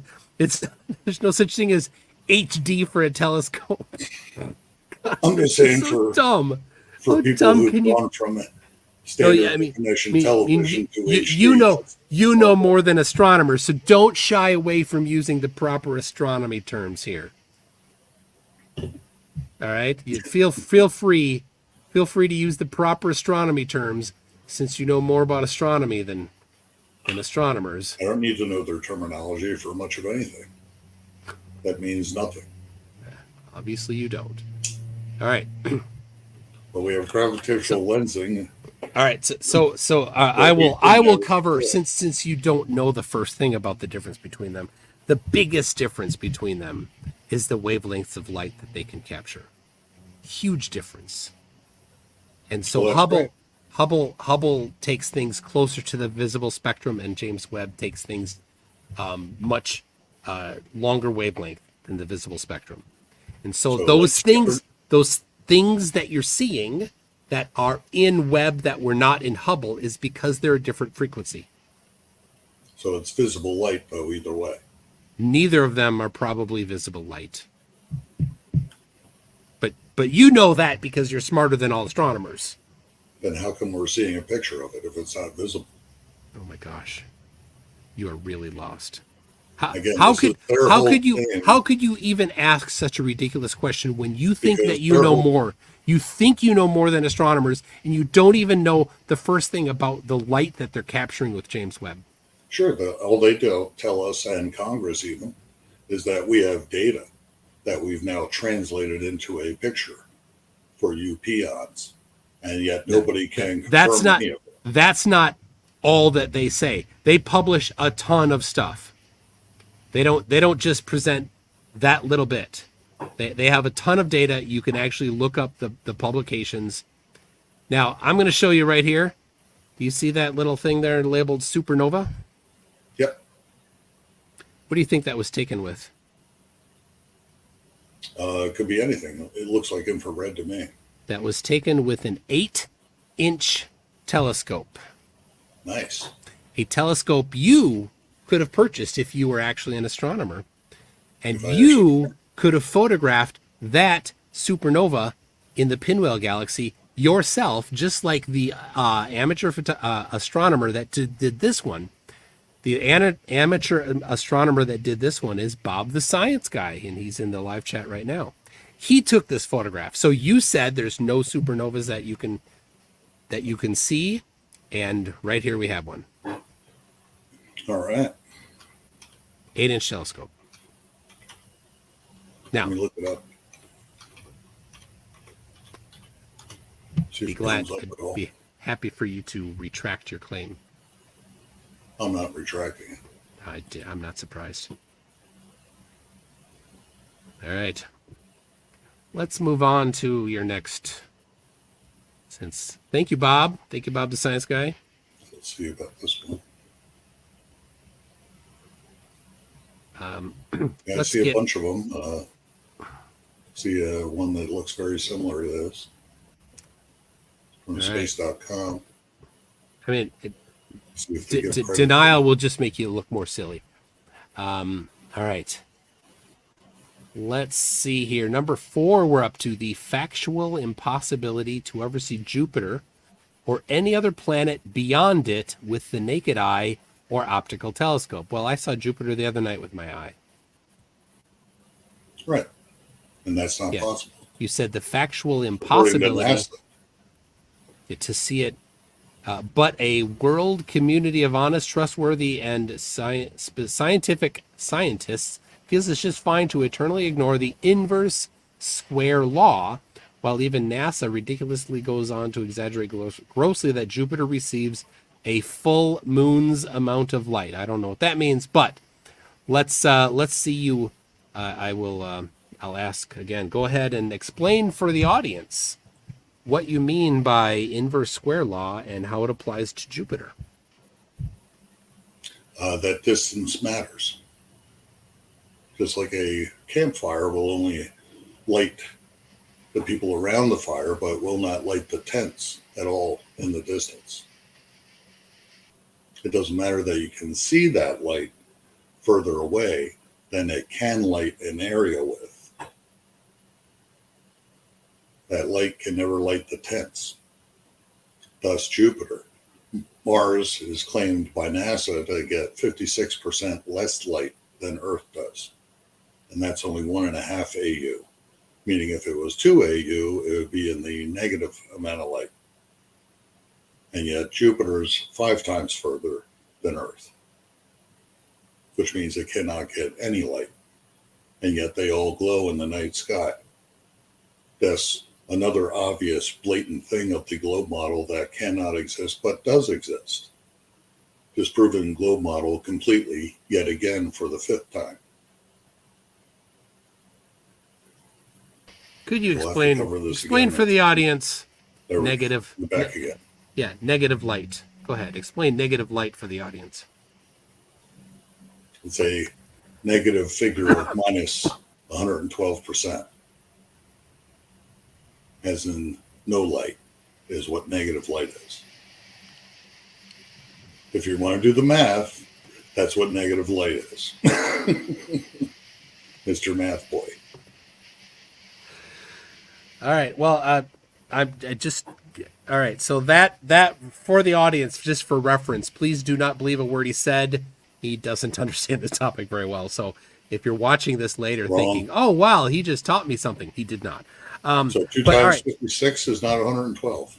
All right. Well, that wasn't what you were talking about. But anyway, yes, it is. Exactly what I'm talking about. Feel free to apply the inverse square law to the light that we receive from Jupiter. We can't receive any if the globe model were not a lie. Go right ahead. Show the inverse square law is a mathematical law, so you can't talk about the inverse square law without doing the math. So go right ahead. The math says you can't be lit at all if you're more than twice the distance of Earth from the sun. So go ahead. Show your math. What does math matter? We already covered that we're 112%. Go ahead. I already did. Well, there it is, folks. I demonstrated 112% for just being 2 times further than Earth. I think that, and you tell me that's ridiculous. I can see it in the sky because they tell me I should be able to. Because they want to lie to you and tell you that a full moon amount is enough to make Jupiter one of the brightest stars in the sky every night out of the year, which is not possible if their full moon amount of light is accurate. And it is not. Full moon doesn't light anything. Yeah, people. I have no idea. This is so far out there. It makes no you sense. Can laugh all you want about it, but you have no idea what the math is. You won't even accept 112%. That's ridiculous. Baux thinks that you drink your own bathwater. Well, Baux isn't a moron. So does. All right, let's. So all right. Dr. Parks is quite the idiot. I will. Oh my gosh! All right, so to correct all this wrongness that you just did, let's say that the moon emits 100 units of light. Okay. And then at a certain distance away, you're receiving 50 units of light. Correct. And when you double that distance, you're now receiving 0 amount of light. 25 units of light. And when you double that distance again, you're getting... Am I getting nothing now? 12 and a half. And when you double that distance again, you're getting... Is that the inverse square law? Yeah, 6 1/4. And when you go again, 3 1/8. And when you go again, let's round down to 1 1/2. And when you go again, right, see, that's the inverse square law. You don't actually know what the inverse square law is. Well, let's go ahead and apply that then. And we'll accept NASA's claim of 3.7% is all that lights Jupiter. How do you explain Saturn? 3.7% of what? Of Earth's daylight. So Jupiter gets 3.7% as much light as the Earth does. Okay, right. I'm unfamiliar with this number, but okay, let's do that. Okay, then what? So how can we see Saturn? How did this turn into Saturn? We were talking about Jupiter. Because Saturn's almost 10 times further than Earth. Okay. So we're going to double that 3.7% reduction. Oh, and get to 0. That's not how it works. Instantly. That's not how it works. That's exactly how it works. You just walked us through how it works. No, I walked you through how it works, and then you didn't do it. double the distance, you're going to claim is 1 point whatever percent. You cut it in half. You not divide. Oh, jeez. It's the inverse square. Do you know what inverse square means? Doubled No. by itself. No. Oh my gosh. Seriously. So Seriously. how is Saturn lit? Glows brighter. You don't than even Jupiter. have a clue how inverse square works, and you're going to try to say doesn't that matter. you know. Yes, it totally matters. It doesn't matter when NASA is Totally making matters. a claim that only a full moon's amount of light at the most is to light Jupiter and nothing beyond. See, you don't know how the inverse square law works, and you're going to say that you're smarter than It doesn't astronomers. matter though. Yes. How it would you does. ever pick that up in your telescope or your naked eye? Oh my gosh. How would you do that? You can't answer that, can you? I Because certainly you can. haven't been Here, able to answer but anything yet. here's to the know. problem. Here's You the go off problem. on tangents. I'm and avoid I'm the- explaining to you how the inverse Which is, square I law don't works, know. and you're calling it a Right. tangent when I'm educating you on how the inverse square law works when you're specifically talking about inverse square law. This is you don't know what the inverse square law is. I do have an idea. No, you don't have an idea at all. Yeah, You're and completely you and even walked us totally through it. ignorant. You're completely and walked totally us ignorant through of it. it. Even after I walked through it, you still got it wrong. It doesn't matter that I got the It does percent matter wrong. that it does I matter. wasn't trying to give a accurate figure. Yes, you were. You were was not. specifically applying. I was Let's saying go back right how here. is Saturn lit then? Right here. Here we go. Back to it. The factual impossibility to ever see Jupiter or any other planet beyond it with naked eye, but a world of community of honest, trustworthy, and scientific scientists feels it's fine to eternally ignore the inverse square law. Correct. But you So don't know show the me. inverse square law. Well, show me where the moon. It's your claim, not show me my where the claim. well, this is Your different. claim. This is an example, an analogy. Show me from an airplane where a full moon ever lights the surface of the Earth. What the hell does that have to do with it? Well, because NASA's saying Jupiter gets a full moon's amount of light. And it doesn't light the Earth. So how the hell's that much light going to light Jupiter Oh or my anything? I don't can't know even what do you Earth. mean. That's right What do you next to it. mean by this? Jupiter gets a full moon's worth of light. That's Do you what mean NASA that says. the amount of photons hitting Jupiter is about the same amount of photons hitting the moon in the same unit of time? Is that No, what no. you mean? No. What I'm saying is the amount of photons hitting Jupiter is equivalent only to the amount of moonlight hitting the Earth, is what Jupiter gets from the sun. And it doesn't light our surface when we get a full moon. I don't even know what the hell you're talking about. And yet you're telling me that that amount of light, which is almost meaningless light, is enough for Jupiter to glow. All right. And then you're also Clearly, going you beyond don't know, that stupidity you to say don't that know this Saturn topic. is totally You- acceptable. yeah, I'm going to need your citation from where NASA says this. I just because gave you. No, you just citation of the analogy. send me the link. Send To me the what? link, or maybe That somebody in the live chat That Earth's can. surface is not lit by a full moon. Oh, A law of nature that everybody knows and has witnessed from an airplane. Retro AI says, to give you "Tune, a you cannot make citation sense." for it. Yes, of course you have to give a citation. Tune, I you can- cannot make I sense can out show of you a nonsense. picture. Absolutely. No, send the citation from NASA. You made the claim that NASA said something. Just send what NASA said. So, Well, I can send you a picture from NASA of A picture? the nighttime. oh my God, no. Send. Yeah. You're trying to quote something about what NASA said. I just want to see what NASA said.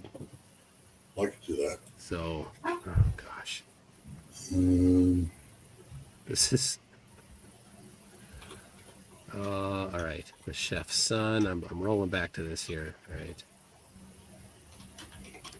All right. I'm going back in time in the chat here just so everybody knows what I'm doing. All right, take your time, please. Yeah, because whoosh. All right, here we go.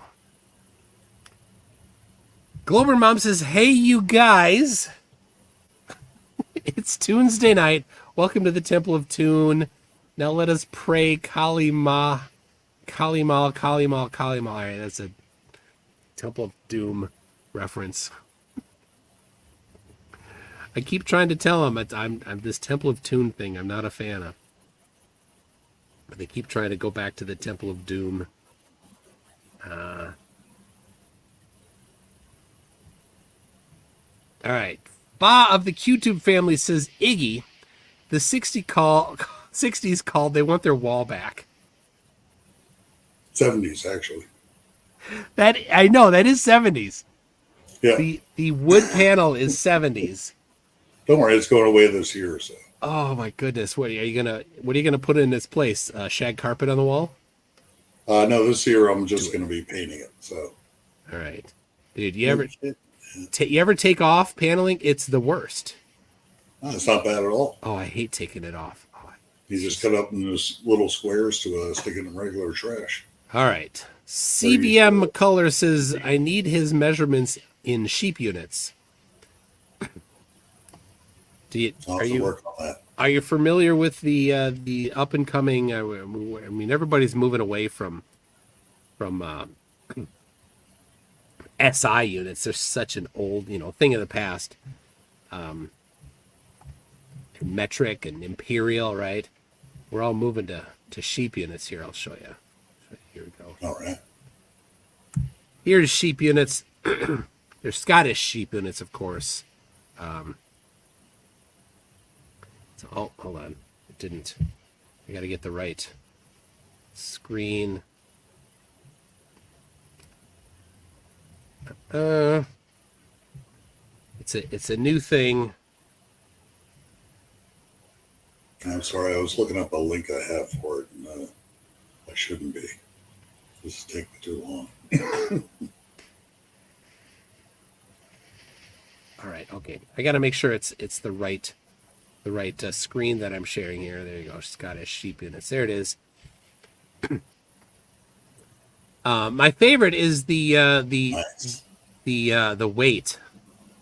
One kudam is the weight of old Sayich Makora's prize-winning ram Yoan, the day it turned 27 years oldie in 1634, which is about 331 pounds, or if you're going to go SI, 150.139 kilograms. So there it is. And then, of course, the kudam jewel is abbreviated CJ, is the weight of one of Yoan's jewels the day he was turned into haggis. Ew. There you go. Never had the stuff, but and time. Michael Myers said it's terrible. Time is 3 shakes of a sheep's tail is it's not well defined. Time in sheep units is not well defined. So there you go. So there you go. Thank you for that one, CBM. Kiwi Burb says Iggy is whooshing upon a star. Damn straight. All right, let's see here. I got Mr. E-Man says, proving that Flurfs can't do scale. Definitely scale is an issue. I mean, you could just see how much of an arc it would sweep at that distance, but no. Serena News 1 says r/whoosh confirmed. Oh, the irony. Yeah. And is it what was Flat Out talking about? He has a hat that catches whoosh. Is it a whooshometer? Not sure what he called that. Somebody this one. I'll get to that in a second. The one that just came through. Oh, that's mean. That's mean to me. We got Lento Manon says, how fast is 10 whooshes? Maybe we could add whoosh to the sheep units. How fast is a whoosh in sheep units, people? Maybe send it to me and we'll get it. We'll get it added in. Did you find your NASA citation yet there? I was trying to. I'm not finding the one I have a link to, though. It's a nice, small, easy text thing that they actually give the percentages for each planet. All right. I have the one here, but it's not stating the 3.7. All right. The grumpy old mechanic says, ironic of this critter to denigrate peer-reviewed science while benefiting from a civilization made possible only by peer-reviewed science. Not only that, but the computer you're using is made possible through peer-reviewed science. You know that? That is correct. That's very different from space science, which is not science. Oh, it certainly is. It should never be allowed to call itself science. It's one of the earliest sciences, actually, is astronomy. You didn't know that? Never benefited humanity yet. Well, whether or not something benefits humanity is not a measure of whether or not it's science. Those are separate measurements. Separate measurements of. And nobody's been able to duplicate anything they claim. Well, I can't say that. I know you can't. The science guy says he did. Who said? Bob, the science guy, says he did. Yep, he certainly did. Yep. And that wasn't a gigantic telescope either. It was a rather affordable one compared to the big ones. Because you can't get an HD shot of Jupiter, though. Well, define HD shot. A good resolution picture of Jupiter. Well, why can't he get a good resolution picture of Jupiter? As far as I've seen from bigger telescopes, that's not possible. And lots of amateurs have gotten fantastic photos to get a clear shot. Oh yeah, tons of clear shots of Jupiter through amateur. Not through amateurs. Absolutely, I don't know why you would say such a ridiculous thing. I've never seen one. Well, that's because you didn't look. Palm 47 says 360 degrees per day equals whoosh. 1 degree per day equals not whoosh. Wrong. 500,000 miles matters.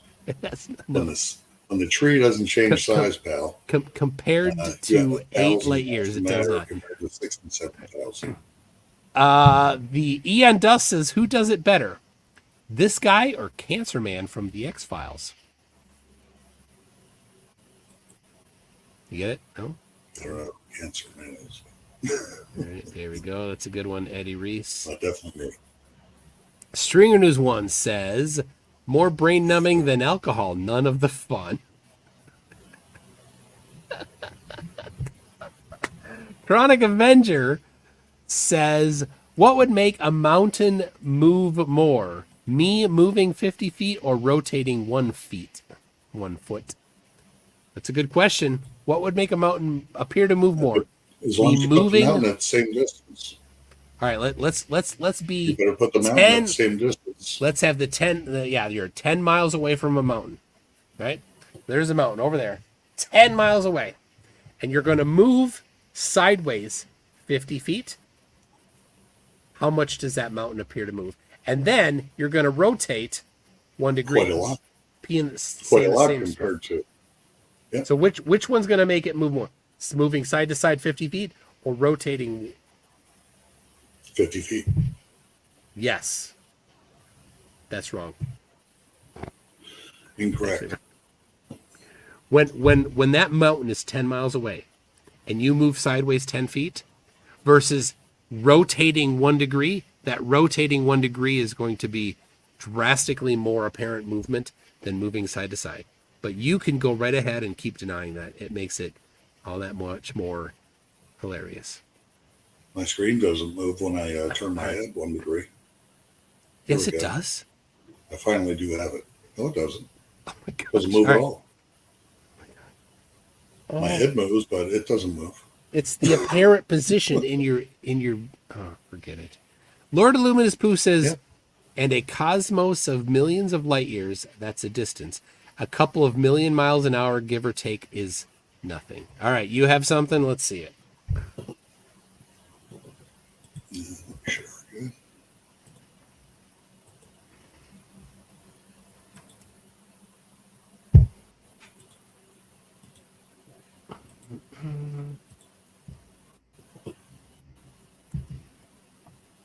Here it comes. All right. It's coming. See if you page moving up and down or a yellow graphic. I don't see it yet. It's still. Top. I don't. Okay. I don't know. It's not coming yet. I don't know why.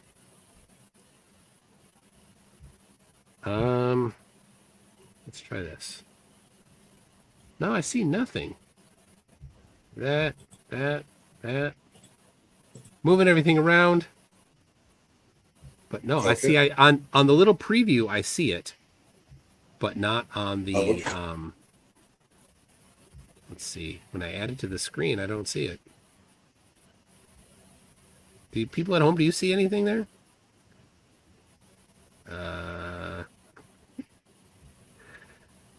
Screen share traveling at sub whoosh screen. Yeah, we don't see it. They don't see anything either. So I see in the preview, the little preview thing across the bottom there, I see something with like it's mostly a tall vertical thing, but I don't know why. Right. Let me try to shut the other ones. Maybe it has something to do with my screen. There's people. There's people right there. All right, we'll try it again. Should I try sharing it again? Sure, yeah. Stop that and redo it.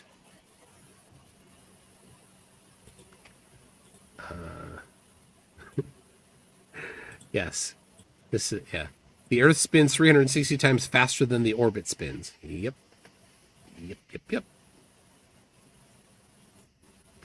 All right, I see. And darn it. I don't know why, like, when you were sharing your screen before, I saw it. But now I don't see anything. Yeah, that's what I was hoping the second try was going to do it, but I can keep trying. Of course. I even made a full screen. Look at that, people. You see the leaves in the background. And that's it. Maybe I should come back here. I mean, I guess you could email me the link, or you could put it in the chat. There's a private chat. You could link it in the private chat. Yeah, let me try that. While you do that, Ableist says, what does he think meteor showers are? What do you think meteor showers are? Well, we were told that there were dust clouds, I thought. Many dust clouds or micro asteroid clusters or something to that effect. All right, you have frozen now. I don't know, it shouldn't be.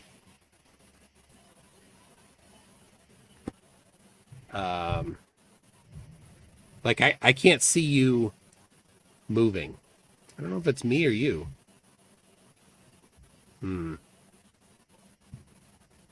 People, oh, hey, there's a bug on there. People, do you see him moving, or is it just me? That's, 'cause I'm on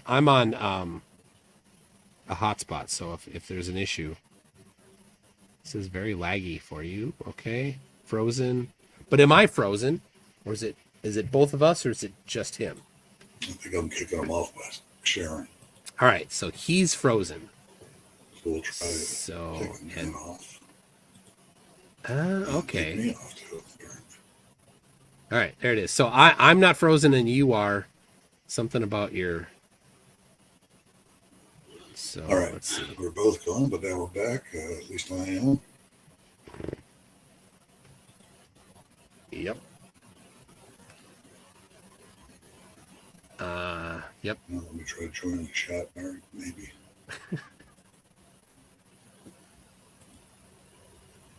I'll wait for him to come back first. This is a good. All right, there we go. We've been out for a while.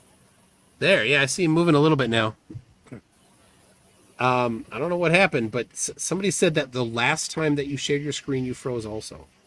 So yeah, that's where I don't know if that's a good idea necessarily, but yeah. So you could send me the link. Yeah, let me email that to you. All right. Cretan Ball, this is obviously missed on dividing versus subtracting. If something shrinks by 10%, 10 times, it doesn't get to 0. It just gets progressively smaller each time. It must get to 0 at some point. No, that's not how dividing works. That's not how dividing works. Dividing gets down to 0. The grumpy old mechanic says every university library has hundreds of feet of shelf space dedicated to astronomy and astrophysics journals. Why is this?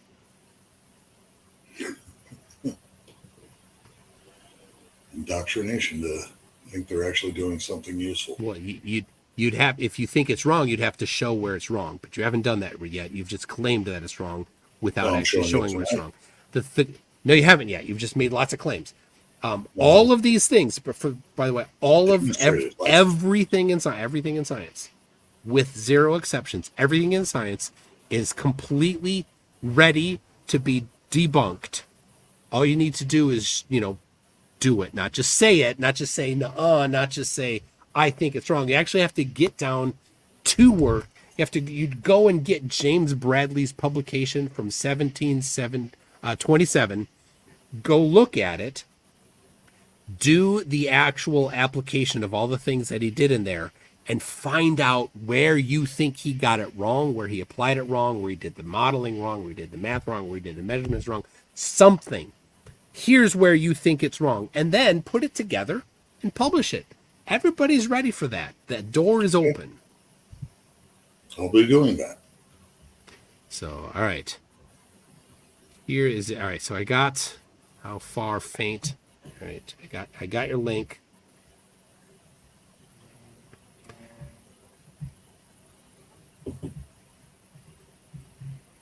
All right. So here it is. And I'll take this out. So this is, we got how far, how faint. Much brighter. How much brighter Mercury is compared to the Earth. So this is for a person on each of the planets. Right? Go down one more scroll. Okay. Full page of me. Right there.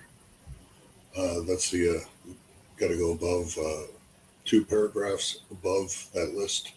Now let's try it for another real place. 7% at the bottom left of that second paragraph. Yeah, all right, so let's do this. Now let's try this for another real place. Mars is at a distance of 1.5 AUs from the sun.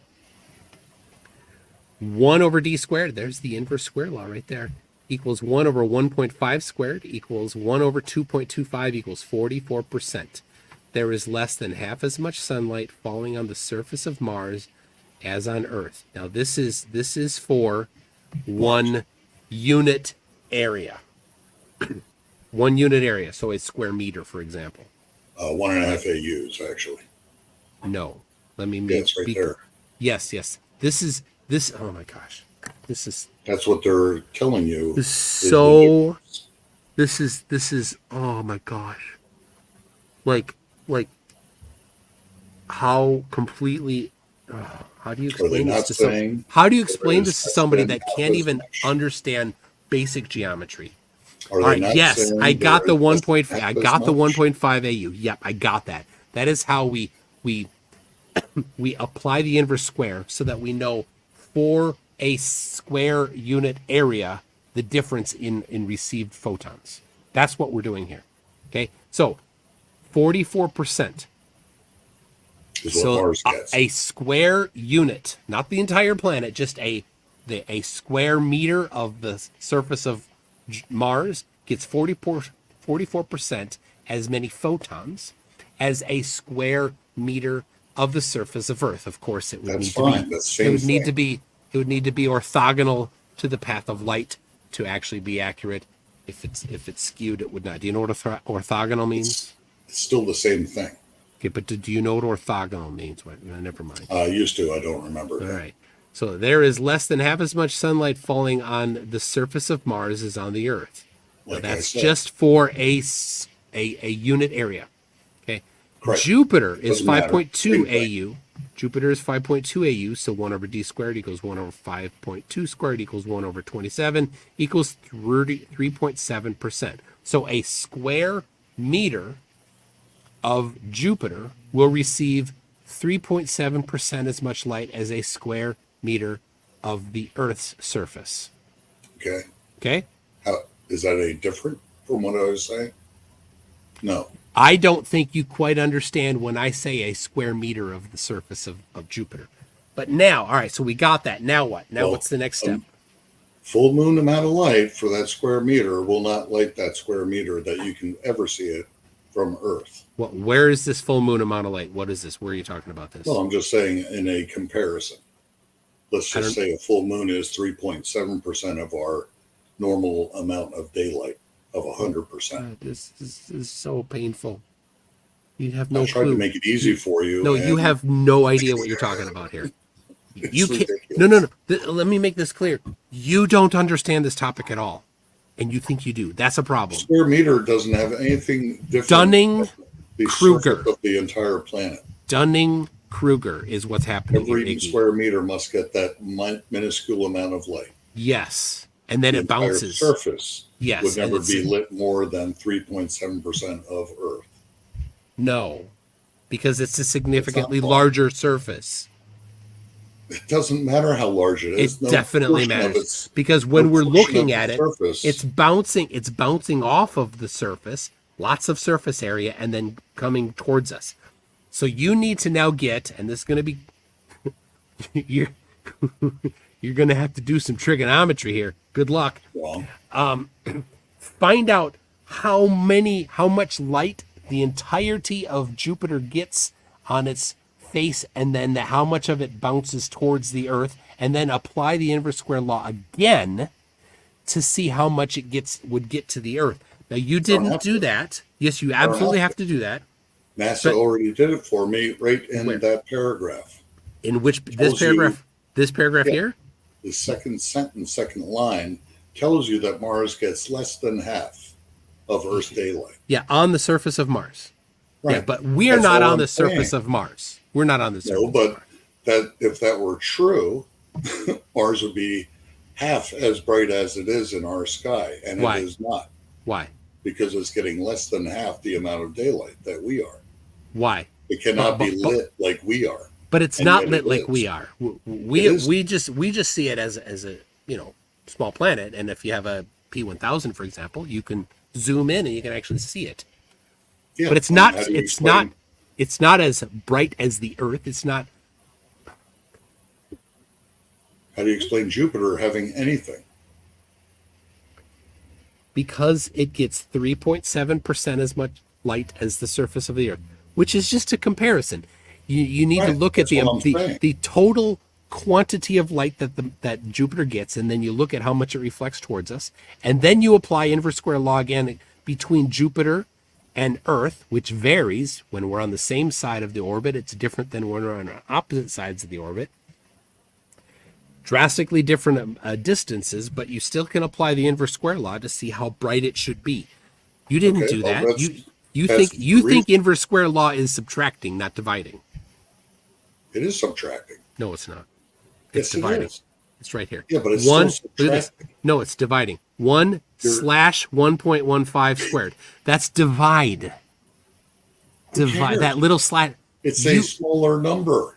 It is therefore the distance subtracts the amount of light. So wrong. No, it's not wrong. Less means subtracting. No, it doesn't. Oh my gosh. I'm not saying. How can you be so wrong about that? I'm not saying it's a subtraction equation. Oh my gosh. So you're telling me that the full moon lights the surface of Earth is what you're hilariously going on about like a schoolgirl. And yet you've got nothing to offer yet again for point number 5. Unbelievable. And then you're going to claim that the size of the surface multiplies the light, even though it's allegedly a ball with everything out of alignment, only decreasing its ability to multiply, let alone to send any light back. as it curves away from us.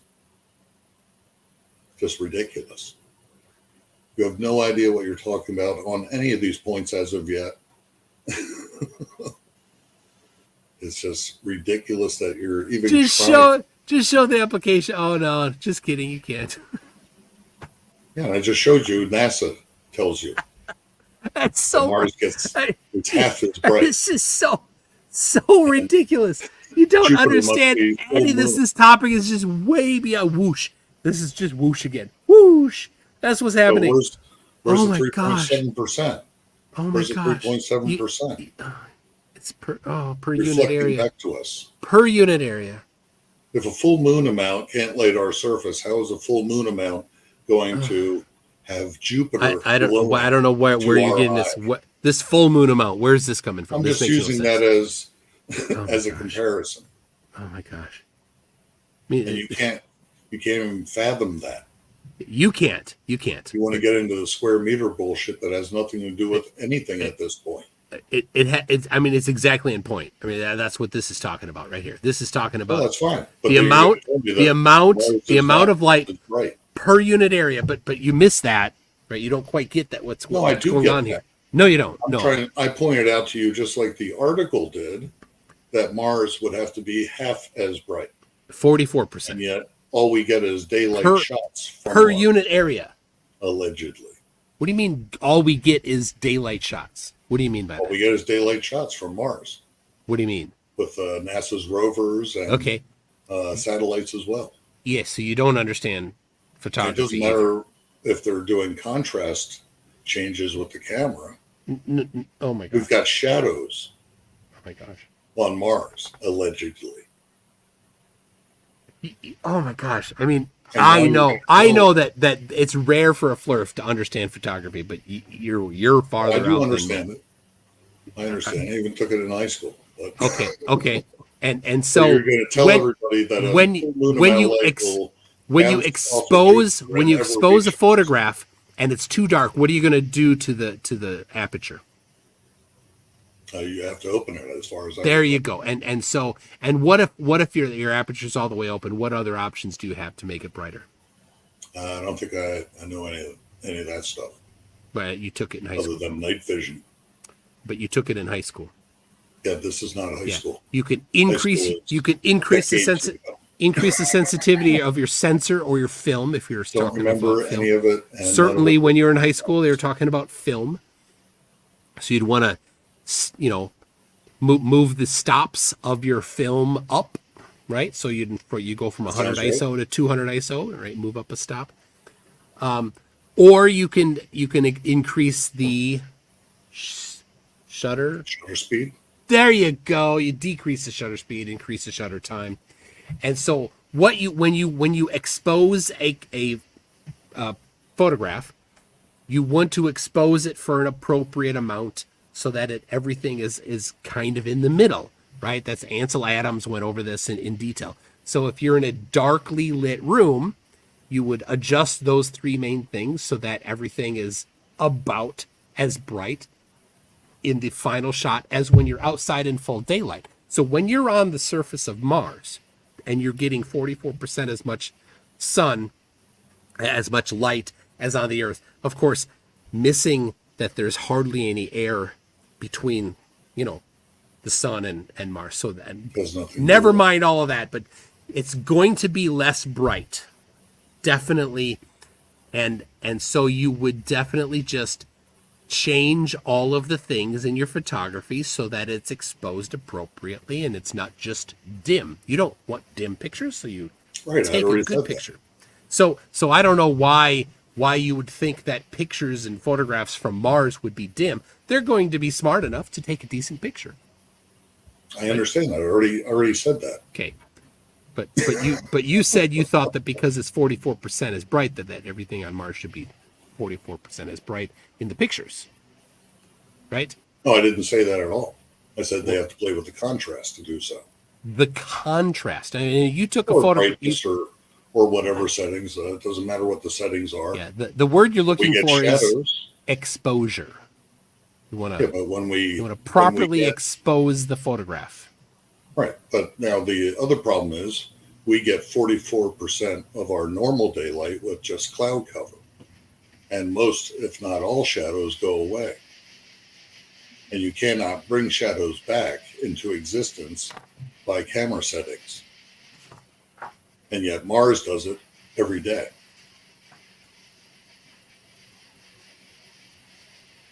You don't know why a cloudy day there aren't shadows? Because we don't have enough light. No. And it's diffused, if anything else. It's diffused. That's Possibly. why you don't get shadows. Possibly. Because you get light, because the sun hits the clouds from above, blocks a bunch of it, but a lot of it then gets diffused through, and it comes from all over the place. Instead of just getting light from one place, you get light from everywhere. That's why you don't get shadows. I'm only talking about Since there's no clouds on Mars, sunlight. there's no clouds on Mars, this diffusion stuff won't happen. It doesn't matter. I'm comparing Of course Earth it matters. Of course it matters. getting wispy clouds that take us down to even just 50% of our normal sunlight, It's and the shadows will go away. because it's diffused, not because it's dim. Not if it's just wispy clouds. Oh my gosh. I'm not talking about totally overcast. I'm talking about wispy clouds that only knock it down by half as much It's too much. It's too of much sunlight. dumb. It's too much dumb. No, it's just you trying to avoid Oh, Iggy, having it's no just answer too much dumb. for a full moon ever reflecting back to our eyes. From How does Jupiter. this? Why you keep talking full moon and Jupiter? There's no link. Well, It makes that's no the whole sense. point. Oh my god. And you're just going to act like I'm gonna act like you're a moron and you don't understand the topic. Yes, I am gonna completely do that. And Well, I'm just you're gonna say doing it immersive. reflecting. Immersive says, good thing CC already won top left. Iggy is orders of magnitude northwest of him. Yep. Just unbelievable stupidity in the chat. It's Yeah, it is. All the It time. is, but it's all right. Lord Luminous Pooh Give you a says citation. for what? You're going to deny the citation For what? that the full moon amount of light is Where? never going to be possible to ever reflect back to our eye from Jupiter Why? because it's too little light. Why? Because the inverse square law applies to that light as well. Yeah, well, let's see the math. Where is it? Tells I mean, the math. this shows you We how know the math there's is. full moon. This We shows know you how the there's math full is moon. done, and you still think it's subtraction instead of division. The only math you need to know is that a full moon does not light the surface of Earth. So therefore, it could never. Oh, reflect yes, back from yes, it Jupiter. does. I've been outside when the moon is full, and you can see the surface of the Earth. It's lit. I don't know why you'd say such No, a it's silly not thing. lit. Of It's course not it lit is. like daylight whatsoever. Oh my gosh, Is it? no, it's not lit by daylight. You didn't say that. Thank you. You changed the definition of lit now. All right, No, Lord it's Illuminous not. Pooh says, hold on. All I'm saying No, is no, that stop we saying see it. It Jupiter hurts. as daylight equivalent to what we experience No, we don't. in our normal day. No, Jupiter's. We don't have to adjust our eyes aperture or anything else to see Jupiter because it's lowly lit. The whole problem is that it is not lowly lit whatsoever. Oh my, And Saturn's even brighter. Most no, of it's the Saturn most is of the time not. looking through. Saturn is looking not through a brighter telescope. than Jupiter. Absolutely, looking through a telescope. Saturn is Saturn one. actually glows. Saturn is 1/4 the brightness of Jupiter. Bullshit. Not according to the telescope. It glows. Well, Has an actual aura around it compared Those are- to Jupiter. They're called rings. Not rings. They're called rings. It's not rings at all. It's north and south. It's the entire ball per se, which is nothing but a disc as far as anybody can prove. Yes, you can see surface features on the planets move in and out of view because they move past, right? You can see features, especially in Jupiter, because Jupiter's got a very prominent thing that moves throughout. Only when NASA gets it. Not when- amateur telescopes can Yeah. get. I actually I have a P1000 I'm borrowing. With the P1000, I got not great because P1000 focus and chromatic aberration is trouble. But I got some pictures of Jupiter. And you can see a little bit. And there's a guy, I couldn't get it in focus as good as he could, but there's a guy who is with the P1000 got the polar ice cap of Mars with a P1000.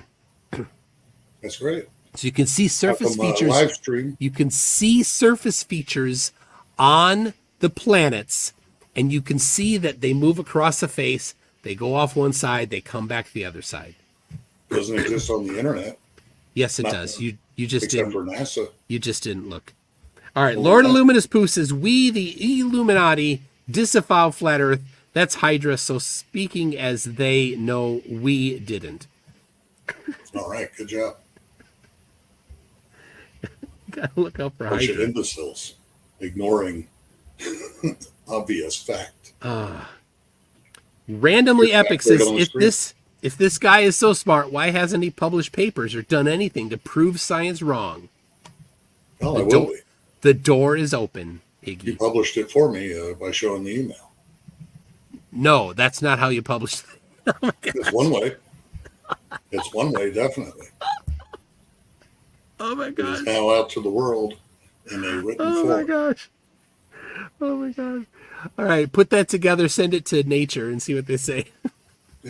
I'll be selling a pamphlet on Amazon, hopefully. Will it be a trifold? Probably might be more, though. Can it be an indestructible Try trifold? to keep it short. Please. That'd be good. Stringer News 1 says, "This is pathetic. I'd tune out if I had anything better to do." Well, Stringer News 1 has nothing better to do. so That's so totally lucky believable. you, Stringer News 1 is here for you. The Shona says, "I'm smarter than all astronomers, but I don't know anything." Iggy. Izzy. It's Iggy. Where's Iggy from? What's Iggy? As far as I'm told, it's one of the original Tom and Jerry cartoons from like the 30s, I think it is. So your nickname is you just got from what I'm told. I got it from my mother. She just called me Iggy once in a while. I liked it, so Okay. I kept it. But otherwise, I don't give a shit about the cartoon or any of that crap. All right.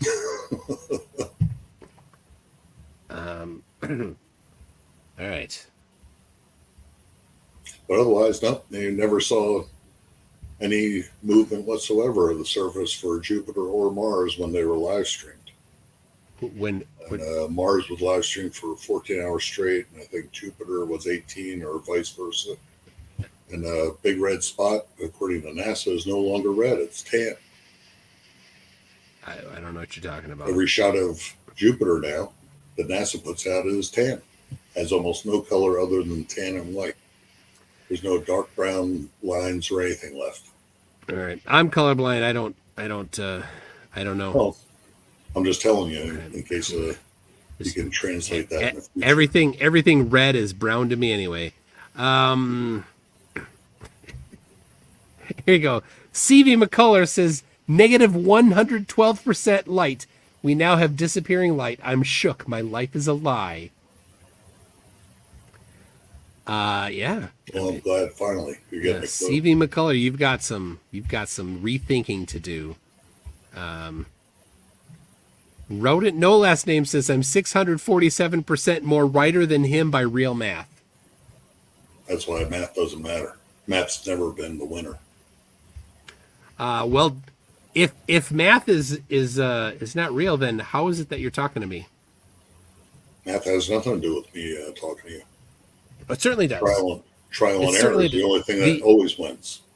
No, but I know trial and error to get you to actually, get your computer to Get pull to in. actually But working, yeah. but the video that we're using and the audio both use discrete cosine transforms, pure math, to take Oh, the that's fine. video to pure math to take the video and audio and encode it so that it can send it across the internet. And that's all And- aftermath. Math. And by the way, my phone which is this is what's sending my video off to the tower over there. That is doing a fast Fourier transform in order to encode the signal to send to the tower, and of course the tower is doing the same thing back. That's pure math, Right. fast Fourier. Now, That's also great. on top of that, it's compressing it, and there's lots of different layers of compression. Discrete cosine transform is one of them, but also, because that's lossy, there's some lossless compression, some Lempel-Ziv compression, pure math.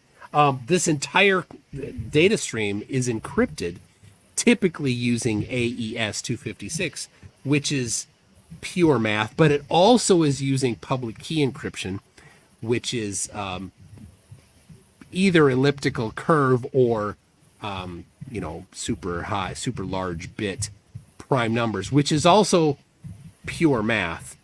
And the data is being stored on hard drives using ECC. In the RAM, typically ECC, and then the data stored on the hard drives using, right, exclusive OR, XOR. Are you done yet? Yeah, yes. All of this is pure math. All of this. None of this would be possible without math. And you're saying none of it matters. So weird. I don't know. Yeah, it's all after the fact also. No, this is live. It's happening right now, It wasn't live on the fly. predicted. It wasn't dreamt up by math to then make it work. Math only figured out and fit itself to what was actually happening. Yeah, but you said math didn't work or didn't apply or whatever. Whatever you said. Oh, math doesn't. all apply. None I give you of a this. citation, and you're going to deny the citation ridiculously. Yet All again. of this communication we're doing is based on math. That's fine. Yeah. Strewn is wondering, what is the speed of dark in a vacuum cleaner? The same as it is in space. Somehow we can't get a single sample of the most Of what? abundant thing in space. What's that? And yet we're told, oh yeah, it definitely exists. What's that? Can't pick up gravity waves either unless they're 3 million light years away. Even though we're supposed to be relying on gravity for everything. Yeah, gravitational waves is different than gravity, the application of gravity. You didn't know that? All right.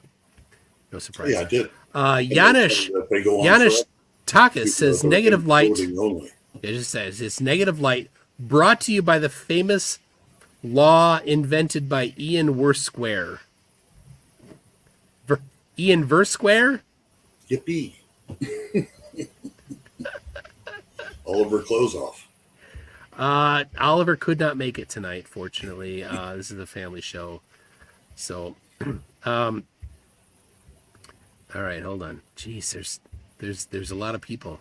There's 617 people watching right now. You know, Like Iggy? it was lies. Stringer News 1 says this guy needs to read the instructions for his pet rock. That's pretty good, actually. But All right, Professor Parks, PhD, who is, by the way, somebody that works in the field of astronomy, somebody that obviously you know more than Professor Parks about astronomy, says... he got the same list, by the way. What's that? He got the same list also. The same list. Oh, you sent it to him? I shotgunned it to a bunch of people. Oh, I see. Okay. He says, I think you need to introduce Iggy to Marissa. They would make a beautiful couple. That'd be nice. Are you in the market? Not really, no. No? Are you off the market, or are you just not really looking? Currently off the market. Oh, all right. Got some drama I don't want to get back into too soon. So, All right. Well, when you're ready for drama, Marissa brings the drama. nice. No question about that one. Lord Illuminous Pooh says, as moron translator, he thinks direct sunlight on Jupiter equals refracted sunlight from full moon. Wrong. Right. What do you actually think direct sunlight on Jupiter means? that only a full moon's amount of direct sunlight ever reaches Jupiter. Where is this full moon amount thing coming from? I'm just using it as a comparison, that's Oh all. my gosh, it's not even close. And it would never be able to reflect back to our eye that minuscule amount of light. Why? It doesn't allow us to see much of anything on Earth even. Why? You didn't do any. Because it's too small. Jeez. It's too minimal. All right. So for reference, for people in the audience, this is how you would actually do it, right? You take that 3.7% that we figured out that Jupiter gets per unit area, and then you take the entire unit area of Jupiter. Now you're going to have to adjust it because some of it is off angle, right? So it's not all orthogonal. But because it's gaseous, it's going to not totally be like it was, at an angle of something that's a surface. So you could roughly do it just by taking the diameter of Jupiter and getting your square, your area that faces Jupiter, right? And then take that 3.7%, apply it to that entire area, right? And then you get that quantity of light that's going to be coming out from there. And then you apply the inverse square law. And of course, the inverse square law never gets to zero. And that's an important thing. It's an inverse square. You divide by a number. You divide by 1 billion, it's still not zero. You divide by 1 trillion, it's still not zero. You divide by 1 trillion to the power of 1 trillion to the power of a Google, it's still not zero. It gets close to zero. But the actual quantity of light never reaches zero. Now, of course, if you get to some extreme, you could get down to less than 1 photon, but it's nowhere near that. And then you can actually quantify the amount of light based on 3.7% of what the Earth gets, that Jupiter gets, and predict how much it's going to get back. He did not do that, but I will say I didn't do it either. But it's his claim, so I don't need to do it. I would say somebody wants to do that, send that to me. That'd be a fun thing. I'd post it on Facebook. So there you go. That's how you might do it. So, all right. Delcos says total amount of meaningless light is enough for Jupiter to glow. In writing, it's so much worse. That's ridiculous. People. Here's Dimmok says he claims that I'm afraid to address his points. He doesn't make points. He just kind of yells at stuff. So he's funny. But the problem with Dimmok is he's got kids somewhere. I don't know. I hope, please God, don't let them be his kids. But there's kids, and I've heard that he's babysitting them. I think it's probably more like he's being babysat by them. But anyway, he's got these kids, and he's yelling and screaming and swearing and all sorts of nastiness in the presence of these kids. And so people are like, that's not, and I agree. Can't platform him. Anyway, I don't know if you know who Dimmok is. He's a guy at Discord that's super, super toxic. I thought he might be in chat there. I don't know. All he does is yell. That's all he can do. Let's see if there's any samples of his. Yeah, here we go. I'll poke holes in it, 1/2 meter stick in, half out. You see,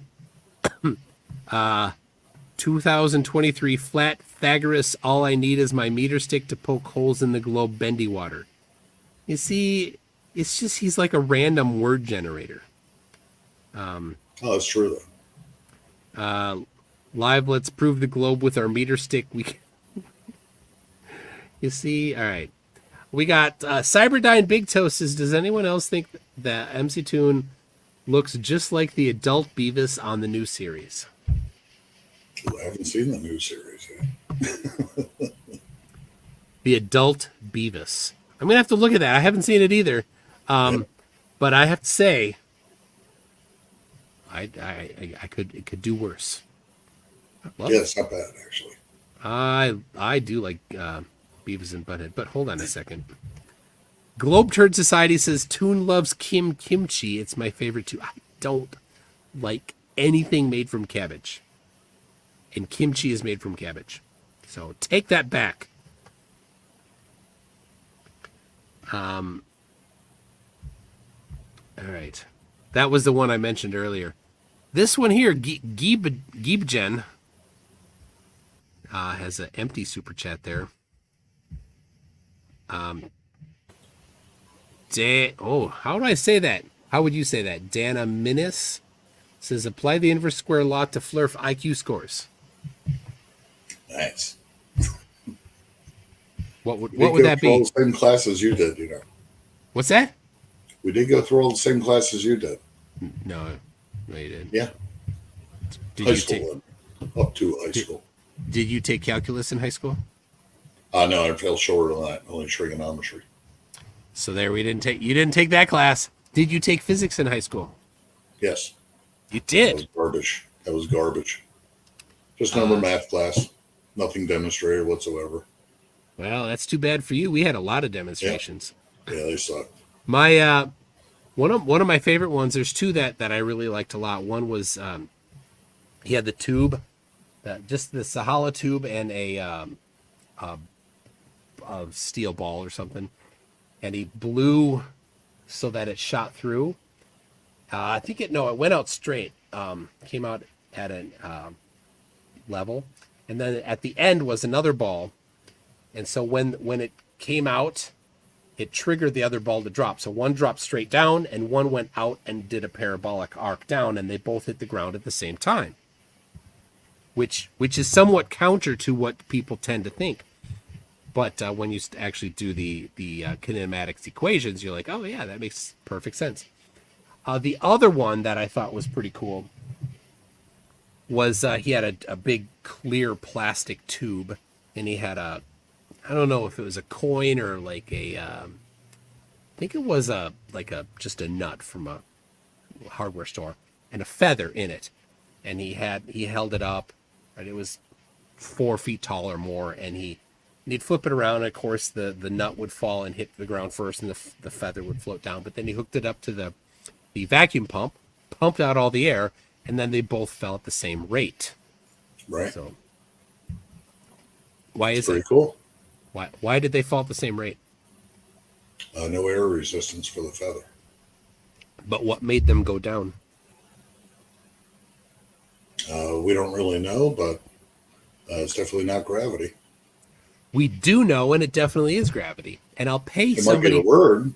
The word's I'll- fine. The definition is not. I'll pay somebody $10,000 to beat gravity at its own game. Well, let's see. Would you mind if somebody already did? Let alone 2 people? So the I can specific, I'll tell you the specific challenge, and then you can tell me how. Because I can do more than that. The wrong. So I can have your ball drop faster than gravity without propulsion if you want. well, tell me in a second here. So the challenge specifically is, and it's written up and it's on my website. I can't edit it. Okay. Well, I'll take a look at it. So it is to now the magnitude of the downward acceleration varies all over the Earth. You know that? A little bit, yeah. At different latitudes it varies. At different elevations it varies. Wrong. Not at different latitudes at all. Absolutely, it does. And Go look at the GOES or GO-C satellite images. all right, Alleged. satellite images don't show you the magnitude of gravity. In order Yes, to it does. see, in order to get the magnitude of gravity, you need to get an accelerometer and bring it to different locations. So there are Incorrect. millions of measurements of the downward acceleration all over the Earth. That have nothing to do with latitude. Well, the magnitude of the downward acceleration varies all over the Earth. It is based on density of the ground only. And these have been measured, right? So there's more than 50 years of measurements that are precise to 9 digits or more. And so I can predict the amount of the downward acceleration for any point on the Earth by latitude, longitude, elevation. And I can output a number for it. And I can compare that to the measured downward acceleration. So you got my prediction and the actual measured amount. So the challenge is for somebody to use something other than gravity to predict the magnitude of the downward acceleration.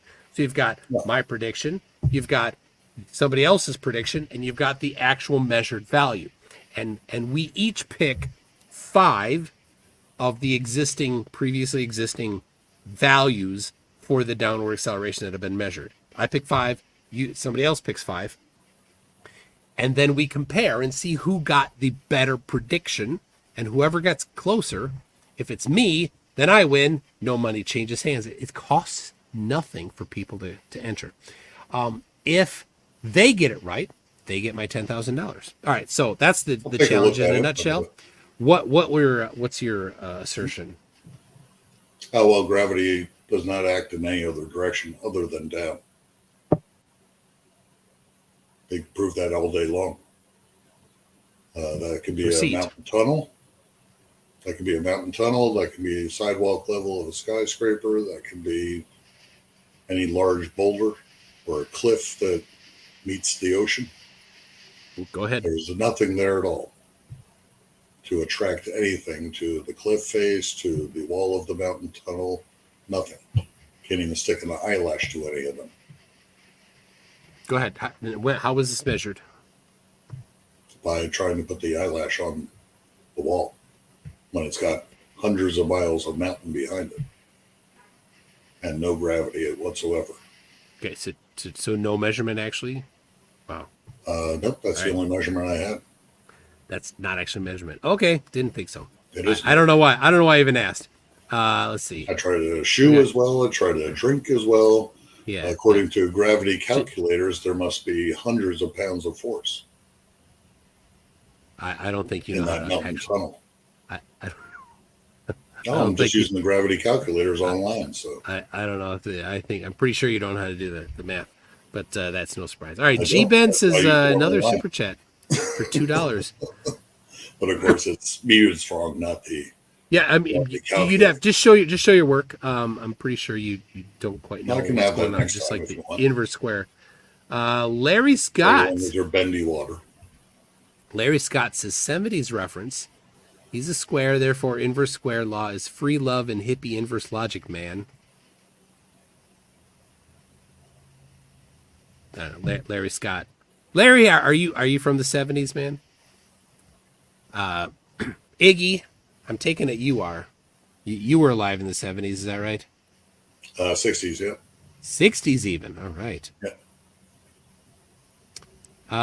NS 70s, so. This is a good one here.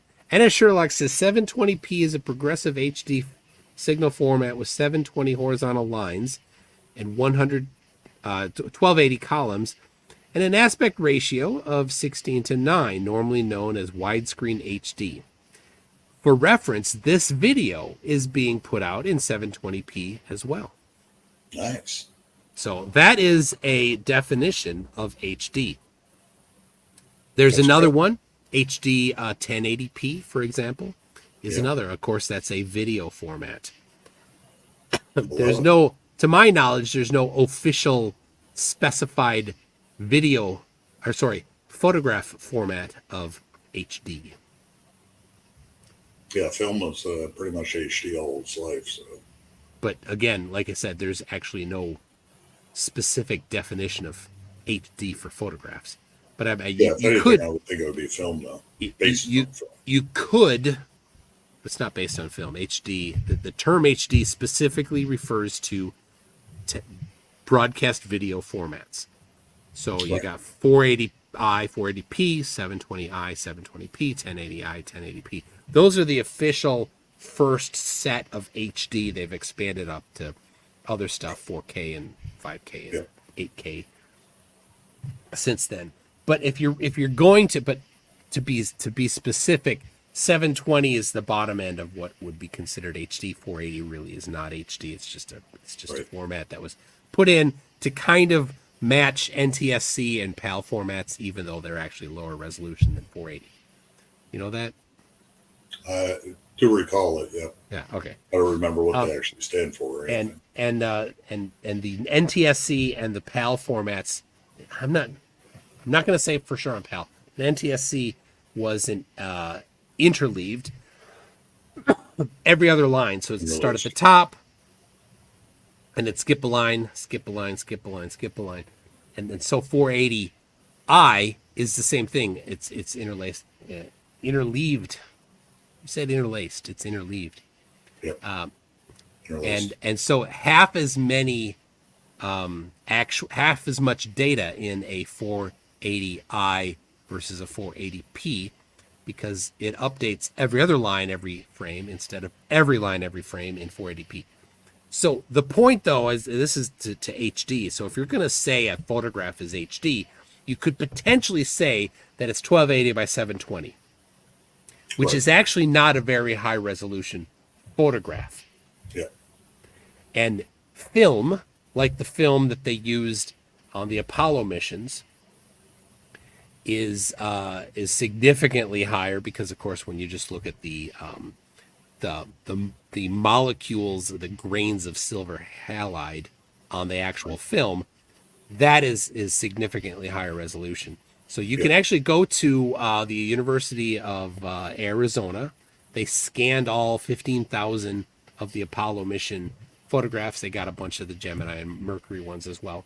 And they scanned them to, I think, I forget the exact specific number. You can see on their website. The resolution that they scanned them to is very, very high, and they tried to get it right down to the grain size of the actual film. Wow. So there that you must go. be pretty fancy. It is very large. If you download the uncompressed TIFF, it's they're giant TIFF files. So Yeah, I have seen those. all right, Mr. E-Man says Wi-Fi was made possible by the math that astrophysics have done. Take a look at CSIRO scientists win lawsuit. All right. I'm unfamiliar with that, but that sounds pretty nice. DDR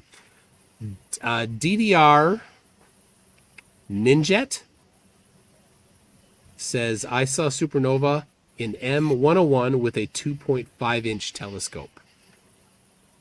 I find that hard to believe. I can So barely see anything on the moon with something like that. So denial doesn't count for anything. Janusz says Jupiter is too bright for James Webb. That's why. Yes. All right. 3Ron says I've seen Jupiter with my hunting spotting scope. There you go. Which is a telescope. That's pretty good. I mean, you can see it with your bare eyes, right? You don't need. Well, yeah, but I mean, not it's just a point source. But yeah, you can see some detail with a P1000. So all right, randomly epic says why do trees close to my car whoosh and ones far away not whoosh? The same reason I said. You got to pick one tree or the other. You can't have both. That's the whole point, is that you guys are completely ignoring and then claiming I'm a moron because only I get it and you miss the point completely. That the tree, whatever tree you choose, there must be a difference. But it can only be the one tree.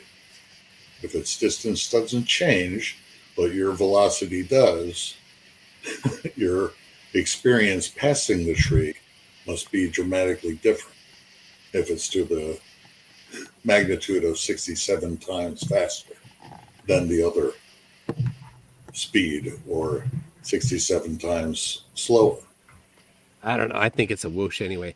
Jeeb Jen says Sin Cleanser wants to know the volume of whoosh per second. Can you specify that in the volume of whoosh per second? Sin Cleanser, he gets confused. See, here's the random word generator. Gravity can't be created or destroyed. Silly Sin Cleanser. Randomly Epic is a new member. It should have been created on the space station, but nope, nobody's looking for it. The hell does that even mean? What I said or what he wrote? What you said. Mr. Green. Well, the weight of the mass or weight of the space station should be enough to reestablish gravity. And yet it's not. Nobody's been looking for it either. But there has to be a Tylenol of gravity somewhere around the middle of it. That's how you make artificial gravity, is to make real gravity. Spinning something in space does nothing. You would have a brick under a hot dog to create gravity. You would never do some giant wheel of stupidity. You would just mimic what we have on Earth. Put all the mass you can under your feet. And voila, you have real gravity that you can claim as artificial gravity because you made it. I don't know what the hell you're talking about. Well, NASA's not even demonstrated a single attempt of a test for any artificial gravity or any real gravity on the space station or any space station. How many space stations do you think there are? Well, this is like the 20th. It's the second. No, a total of 3. Skylab in the 70s. Skylab, ISS, and the Chinese one that I'm not going to try to No, we had pronounce. Mir before that and everything. We had even 4 Skylabs. Oh, yeah, we did have Mir. So 3. It's the third one. Chinese is 4th. Oh, jeez. How does the Not Chinese 20. water? But How I does don't Chinese know. water not escape the jar? Oh, surface tension. It has no lid on it.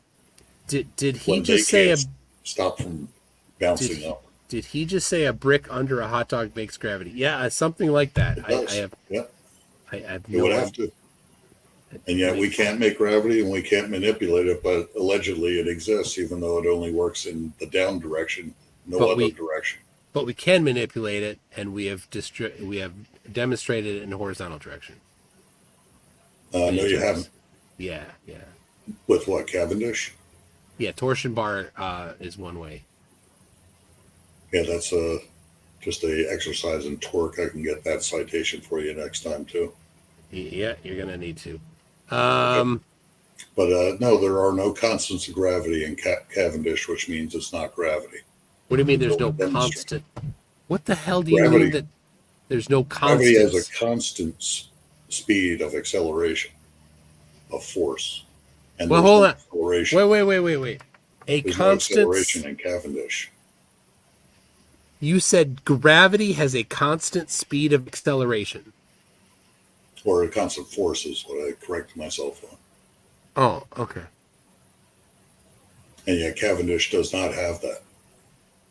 Every Cavendish experiment just lingers towards the other mass. And then it backs away. It never sticks to it. That's another constant of gravity that requires to be had, and it's never the case. Do you not know how forces act? Because there's multiple forces. Do you know that the torsion wire has a force? Right. The torsion. Yep. And the gravity has a force. And if the torsion wire, if the force necessary to get the bar to twist all the way until they meet is larger than the amount of force that that gravity pulling them together exerts, then they will not touch. They should not touch. Yeah, except for every Cavendish experiment is set up within the natural oscillation zone. The torsion bar moves by itself without a second mass being involved at all. Then the second mass is put into that range of its normal motion. Oh my gosh. So there is no twist into a torque that resists gravity's ever increasing, by the way, force. Makes no sense. That makes no sense at all. Well, I can give you a citation on that. That's not a problem. I can show you a video. I can show you a video of that actual setup to show how they've been lying. Well, definitely you're going to want to publish that because you'll get that That's right on YouTube. You get that Swedish prize. Yeah. CVM McCuller says he's only moving 15 degrees per hour. That's fine. Yeah, no whooshing. You can think that all you want, but only the sky's spinning. Serena's one says every university has a toilet too. I don't know why I said that. And they even have a second one that spins the other way.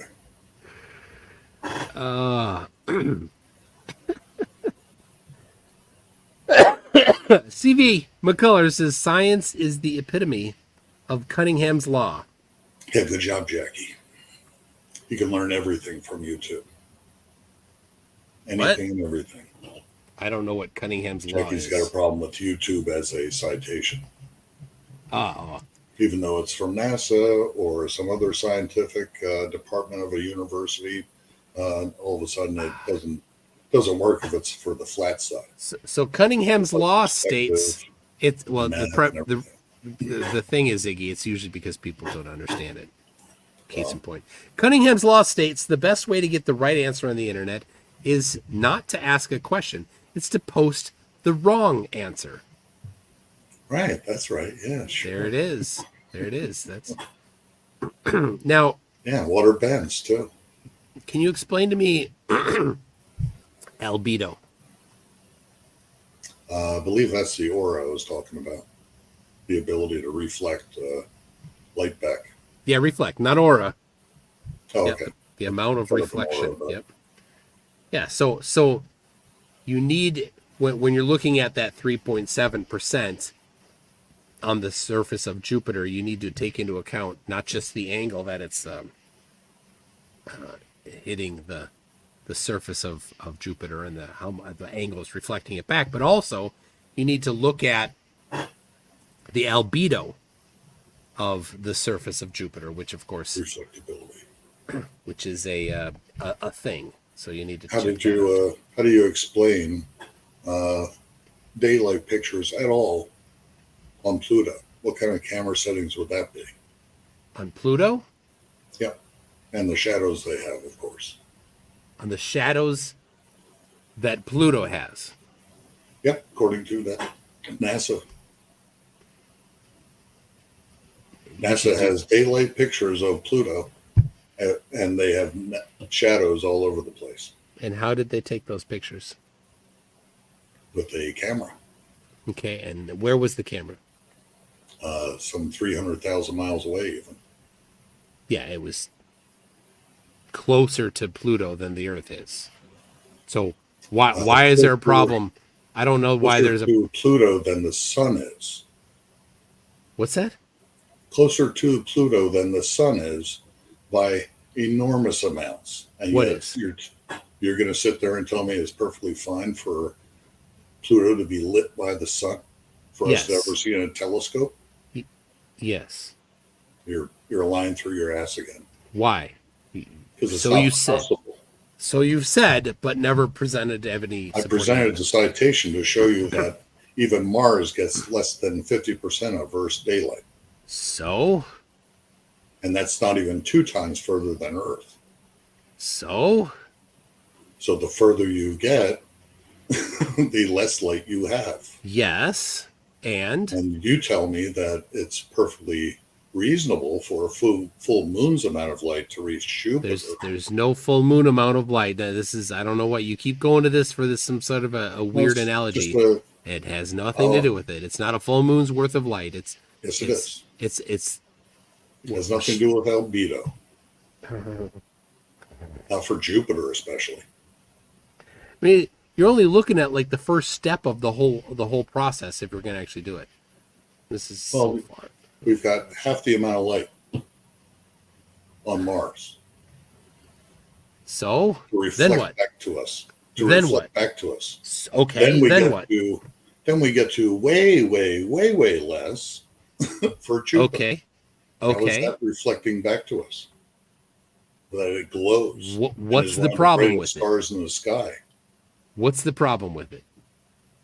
Because that amount of light doesn't even light the surface of Earth to glow back to anything. It shouldn't. This isn't a thing. Well, that's where you're lying your ass off big time. It has nothing to You're do. telling me you agree with me that it shouldn't reflect back anywhere if it's the Earth, but for Jupiter, oh no, it should glow. It's ridiculous. Yeah. Do the math. And yet You don't tell know me how to I'm do a the math. moron. Yes, I do. Yeah. All right. The sun. All right. Peter G says the sun Yeah, is no, around it's on a single 300,000 times brighter than the moon, or 0.00003 of the brightness if you sun like Iggy's estimation of 3% Not my estimation. is off by a factor of 100,000. Wrong. Oh, Go ahead and light a candle, and go ahead and have it light your entire neighborhood. Then, good luck. the Jupiter doesn't light your entire neighborhood. Jupiter is No, but not you're super saying the bright in sun the does. sky. You're saying the sun does, and the sun's nothing but a candle. The sun's not a candle. Yes, The it sun is. the sun is a giant nuclear reactor. Yeah, and Jupiter is the house at the end of the block that doesn't get lit by your candle. And so is Pluto and Neptune and Uranus and Saturn as well. Could never be lit by your candle. But it's not a candle. And It's NASA the tells sun. you so. It's in the my sun. It's much citation. brighter. She gave you a citation that NASA fully backs. Baux is wondering if Iggy Completely is short for explaining that. ignoramus. Oh, jeez. Brilliant. He doesn't. Yeah, CV McCullers says he doesn't know Earthshine is real. And my channel is Idiocracy, of course. Do you know what Earthshine is? Yeah, that's not the full moon amount of light lighting the moon. Yep, you're right. It's a All right. full sunlit Earth lighting the moon, allegedly. All right. The Wolf Dances says spending during a full moon, you need no headlight. Spending or speeding? Driving? Maybe driving. Maybe traveling if you're a sovereign citizen. Subsit. Jesus. At least Jackie got something right. So.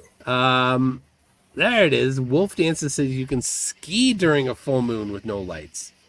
Yeah. Yeah, you can, definitely. Yep. You can do it without a full moon, too. Yep. As I don't know how that relates to Jupiter, but awesome. You should, but you won't. Dick jokes in Bondo says this guy doesn't receive enough sunlight. I was out in all day today. You were? Right. Yep. Delco says it's possible. Is it possible for him to come back on for an interview hosted here? I have so many questions for my work. Would you come in? All right. So he's Maybe you'll accept my Delco's citations. So. to well, this would be different, I think, because Delcos is working on a paper. Oh, okay. And he has some questions. Anyway. Hopefully, he's. Delcos, send me an email. Falsehoods. Not your goofy AI thing, Delcos. And we'll talk. Jeez.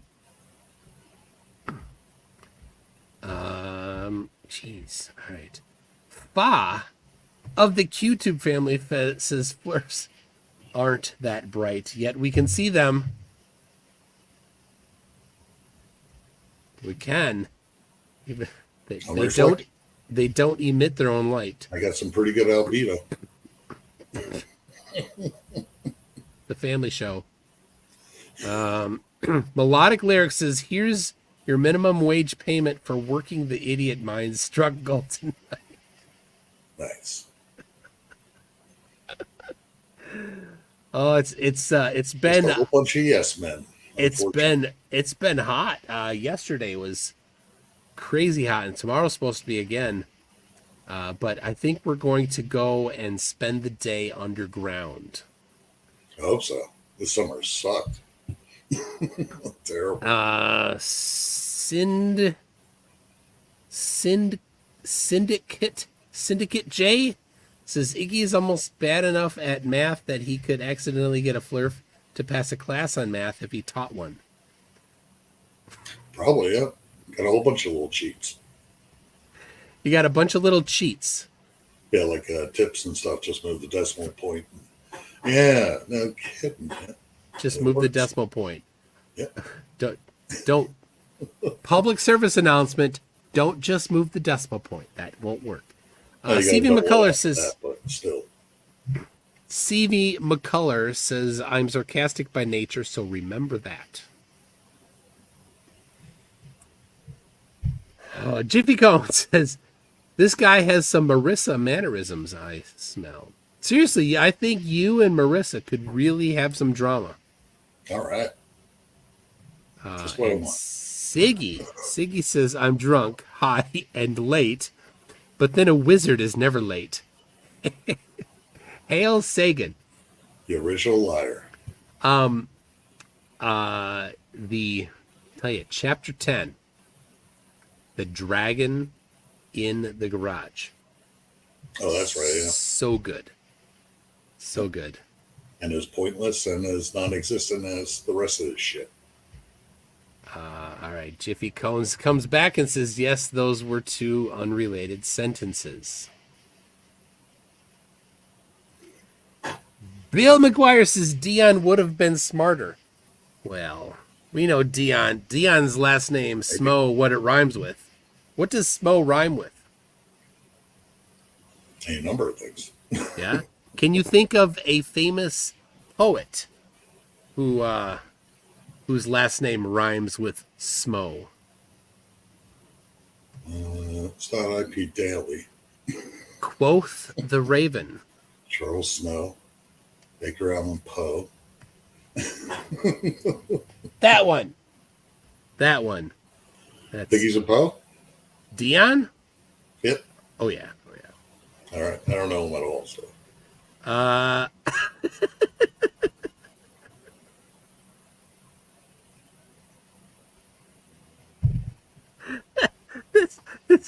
It's PG Tony's. You see that? All right, Pretty that's typical, it. yeah. That's a good one. That's about as smart as he is, so. Must have burned some calories on that one. All right. Immersive says Iggy, is a full moon's amount of sunlight more or less than the amount of sunlight that hits the Earth? I can't quite see it. Is a Less. full... It is, you say. Yeah. A full moon's amount of sunlight is... Well, is it more or less than the amount of sunlight that hits the Earth? More or less? You said your answer was less. Less. Yeah. All right. If you're talking about it reflecting back to us, I'm assuming, but. Yep. It's, yep. All right.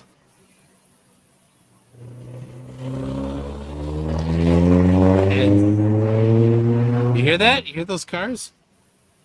At the daughters, or? There's been the daughters? I don't know if you have kids or not, so. Yeah, I got 33 kids. Nice. 17 boys and 17 girls. So it's a Tuesday night at the scenic overlook over Bagnell Dam, and there's a lot of traffic. I think they're mostly kids doing what kids do. Siggy says Ben. Well, I think they might be doing what Siggy is doing. Siggy says he's been smoking the devil's lettuce since he was 14. I turned 44 this month, and I'm not as messed up as Iggy. Let that sink in. Hail Saga.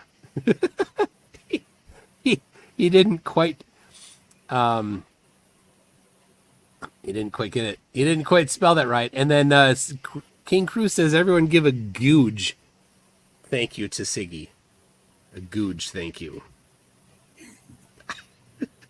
So there, the googe thank you. All right. Oh, that went. Did he? And I missed it. I don't know. Did he do? Oh, there it is. Yep, he did a 50 memberships. So, and I did, for reference, I did update the. Yes. So thank you, Siggy. I updated the outro, so it will have the roll with the new group. But of course it'll be instantly out of date. Yep. So. All right, jeez. Wolf Dances says a candle compared to a spotlight. Size matters. So now, there's multiple ways to measure light. You got candles and candela and just counting photons. There's a bunch of ways to do that. So tell you what, I will do the actual I'll brush up on how to measure and do the application of the light that's reflecting off of a surface when you apply the albedo, and then how much it would be seen a certain distance away, applying the inverse square law. I'll do that for the next one so that I'm brushed up on it, so I can run through the math, and maybe you could do the same. Well, don't bother. Can it ever reflect more light than it's received, though? No. All right. There you go. 3.7% is it. That's not it. I'll run through. I'll brush up on it. It was. I'll run through so that we can appropriately apply the right application of light.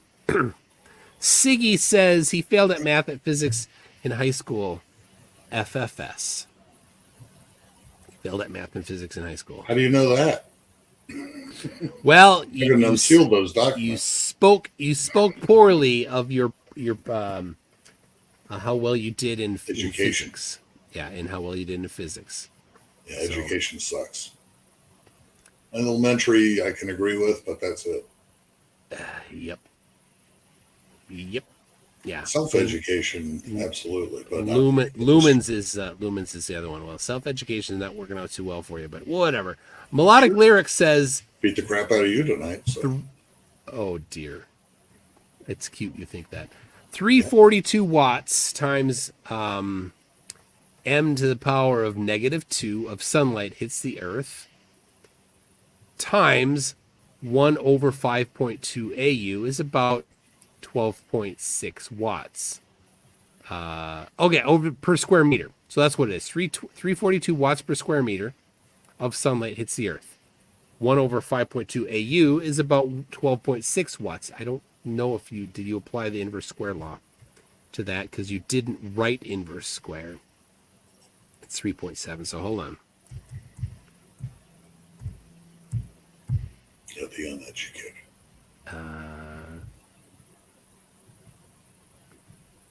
All right, yeah, that's correct. Okay, 12.6 watts per square meter of sunlight on Jupiter. This answer has been rounded to 3 sig figs. So, and this is what I'll brush up on next time. So, on the surface of the Earth, 342 watts of energy hits every square meter of the surface. Right? On Jupiter, 12.6 watts hits every square meter. Right? There's many more square meters, so the total amount of watts that Jupiter gets is significantly larger than the surface of the Earth because of how much bigger it is. And therefore multiplies the amount of light. Yeah, and multiplies how much is going to come back towards us. So then you need to do the next step. So, though albedo and reflection cannot do any such thing, even if it's a mirror. A mirror can only do, at best, 98%. There's nothing to do with it. It's not. It has absolutely everything to do with it. My goodness. A larger mirror does not reflect more light back to you. Yes, it does. No, it does not. Oh my gosh. It does not multiply. How do you? Light. If you have a mirror with double the surface area, it's going to send double the light towards you. You don't know that? It's not double the light. It's double the area of light. Oh my God. That's all that matters. It does not increase the light level whatsoever. Does it? Oh my gosh. Albedo does not do any such thing either. Oh my gosh. Oh my gosh. And if you think it does, you're completely wrong and mistaken. Oh my gosh. And know nothing about the insanity. Astronomy. Iggy, the insanity. It hurts. Make it stop. Just denying it doesn't help you. All right. That's what you guys do. Siggy says, "All hail PhD Tony." Wait, let's see. He says, "Naked eye supernovae were seen and recorded in 1006, 1054, 1181, 1572, and 1604." There you go. There you go. Is that Royal Society or not? The genetic fallacy doesn't get you anywhere. No. Royal Society's made other claims that right. ballers don't like at all, and they ignore that they exist. Okay. There you go. Yeah, Paul. I don't know. Lord Illuminous Pooh says that 3 shakes of a sheep's tail equals 1 whoosh. I don't know. Wrong. Immersive is wondering what you are smoking. Marlboro. Menthol, Red? actually. All right, well. Can't handle the red anymore. All Never right. liked that stuff anyway. All right, see, here's Dimmock. Demonstrate downhill, stay 10 feet bendy, dripping elevation that doesn't change. You see, just random words. That's why we love True, it. though. Doesn't matter what the observer's height is, the curvature of Earth does not change. Your elevation doesn't change the curvature. Yes, correct. All right. So you guys pretend that it does. No, like, oh my goodness. Yeah, All right, 3 Ron says you read my super chat but missed my member chat. So in the StreamYard, I don't see the member chats, unfortunately. So then I got to go to the other. I only get it by comments. You only get what by comments? The only chat I can get is by clicking the comments tab. Yeah. The private chat, I think, is just between us or something, maybe. Yes. Yeah. Right. Okay. All right. You see, yeah, so Siggy said Iggy is iffy and should not be confused with Siggy, who's awesome. Hail Sagan. You see, you got Iggy and Siggy. Yeah. Connell Silverfur said, wait, I'm late, and even I can tell this for it's nothing. The problem is he wants everyone else to do work for him. Yeah, Nope, yeah. not at all. Mr. Lonely says, PSA, Iggy not equal Siggy. What was it? 3 Ron, right? All right, hold on. Let me see if I can find that one from you, 3 Ron. He said, this is incredibly pathetic showing for a flurf. Yeah, I don't know. Citation. The others flurfs might track you down and say, wait a second, you got to do better. I don't know. They probably not. They probably won't. Glober Mom says, if a tree falls in a forest and a flat earther is not around to hear it, does the earth still go whoosh? Yes. Manny Karen says, inverse square law cannot be applied to Flurf IQ because you can't get a negative. Yeah, you can't. Yeah. That's awesome. We're saved. Oh my gosh. Random word generator says, drop an altimeter and watch it increase in elevation. It's dropping to Australia.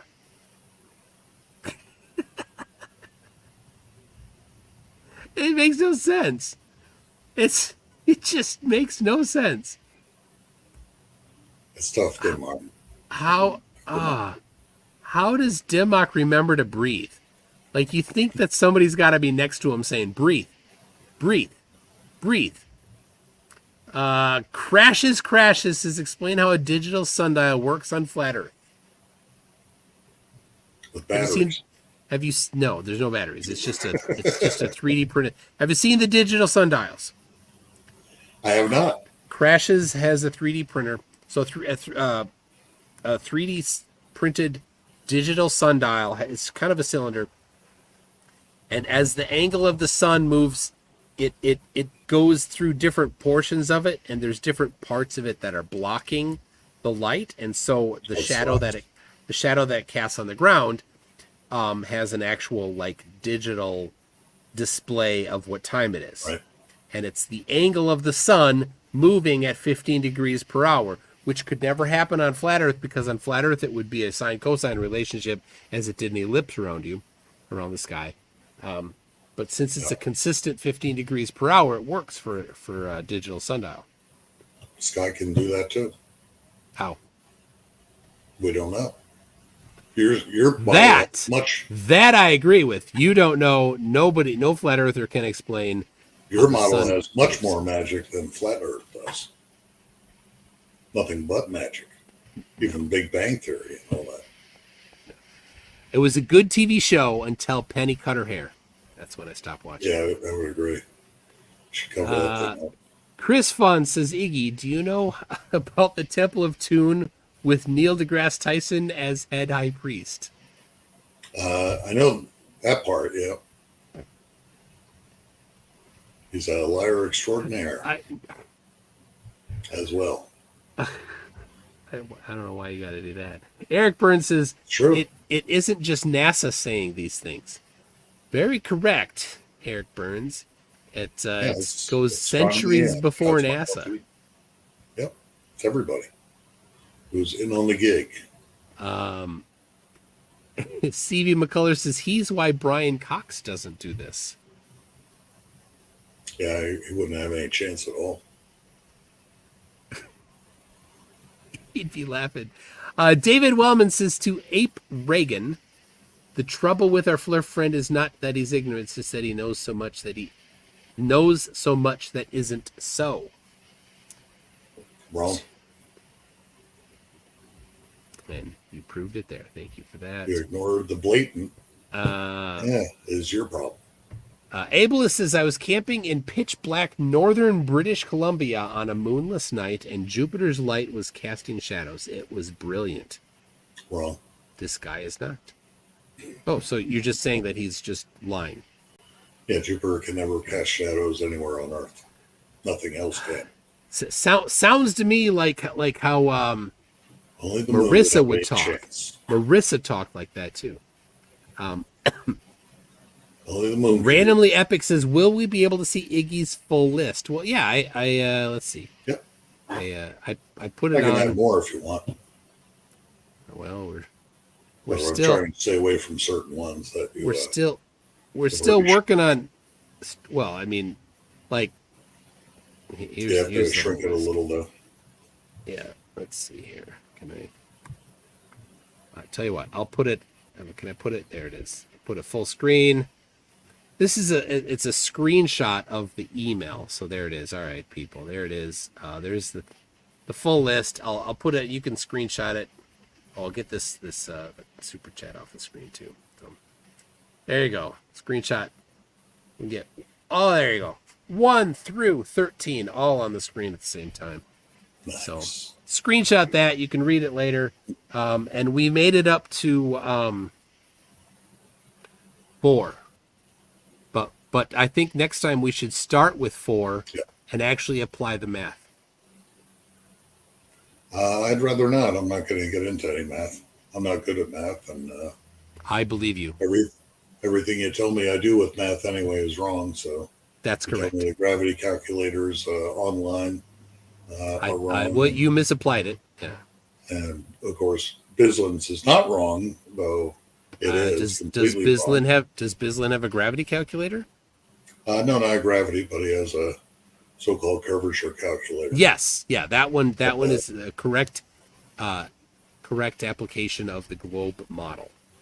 Yeah, so says you. You didn't use it until he gave it a severe refraction ability, which air never has.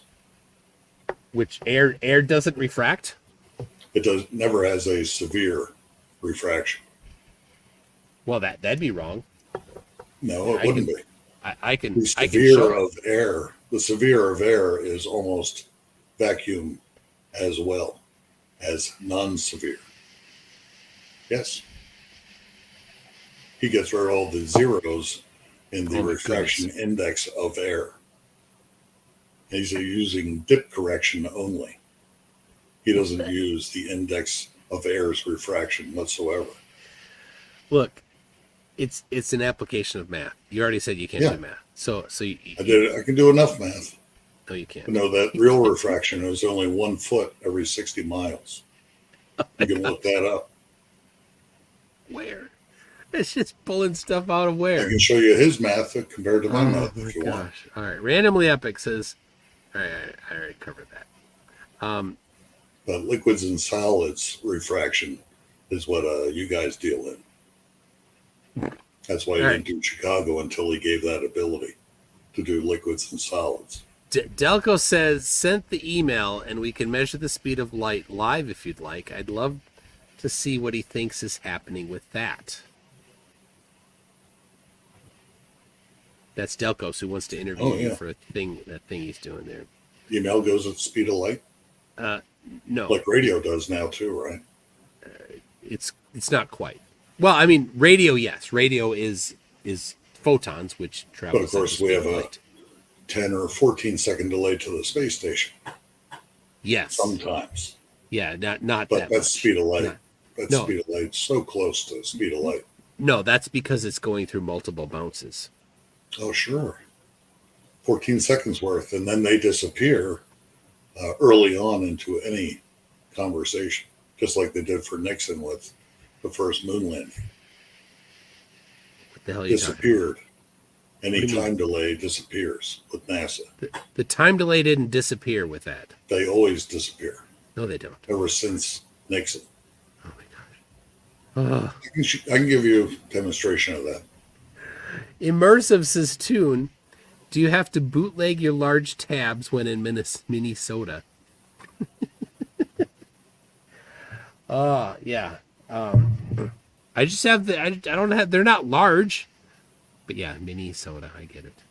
Do you bring them with you, really? Or I did not bring my tab cans with me today. I just have the Yogi mug, right? And my, here you go, just right off screen.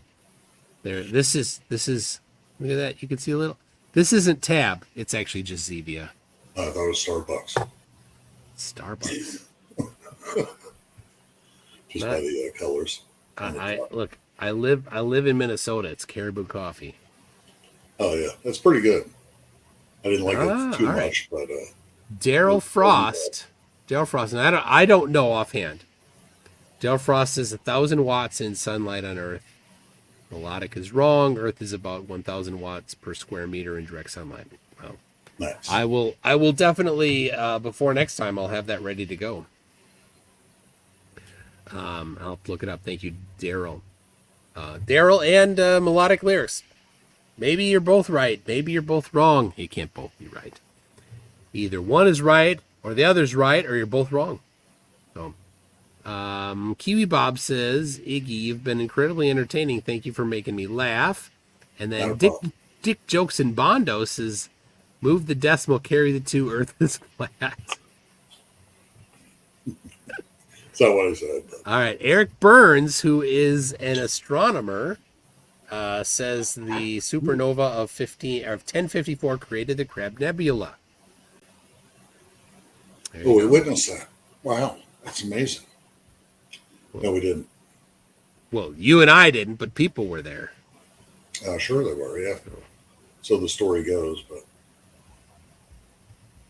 all right, denial doesn't win anything. Denialism is just a white flag, just automatic defeat if you have denial. So, CV McCullers says, Iggy, saving all night for your side.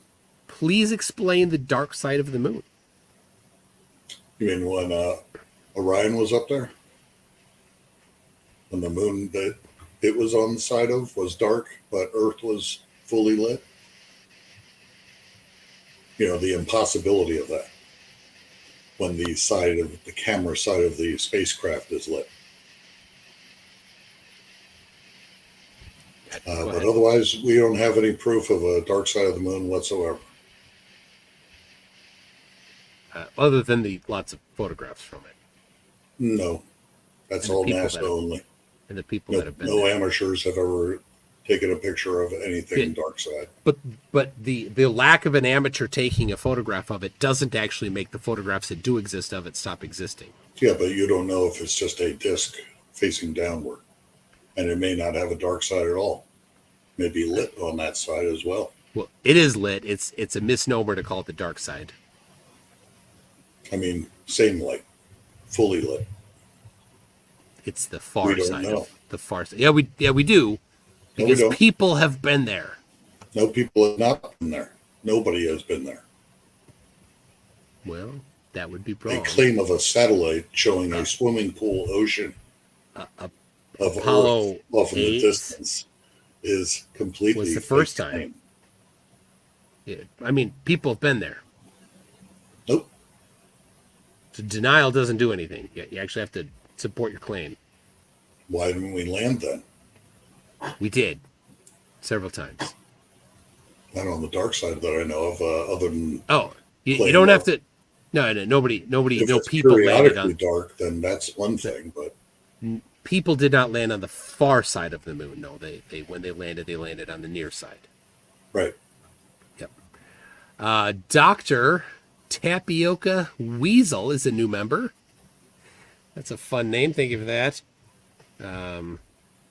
Now, this is an interesting one. A comment from a flat earther. Random Truth, a flat earther, says it's almost like MC Toon gets the lowest of low flat earthers to debate. I feel sorry for all the globers who follow his deception. So, Random Truth is saying that you are the lowest of the low flat earthers. That's a flat because earther saying that he to you. doesn't understand anything. He's not a real flat earther whatsoever. So you're saying Random Truth is not a real flat earther, and Random Truth is saying that you're not a real flat earther. No, he's called me an idiot. It's That's a saying I'm not a flat earther, though. what's that? He's just saying I'm an idiot, not that I'm not a flat earther.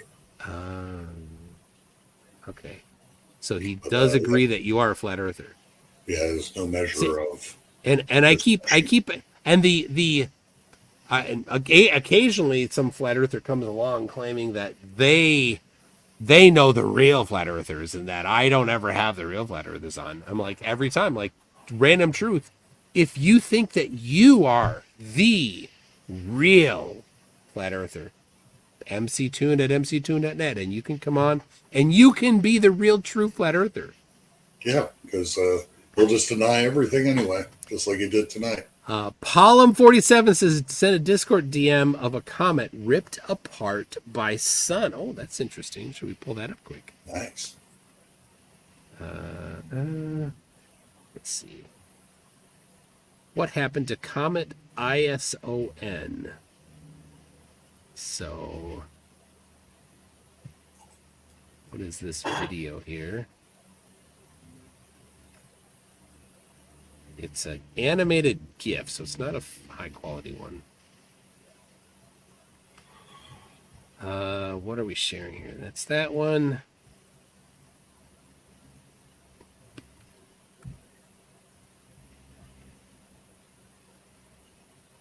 All right, there it is. There's a comet that coming in from the right side there.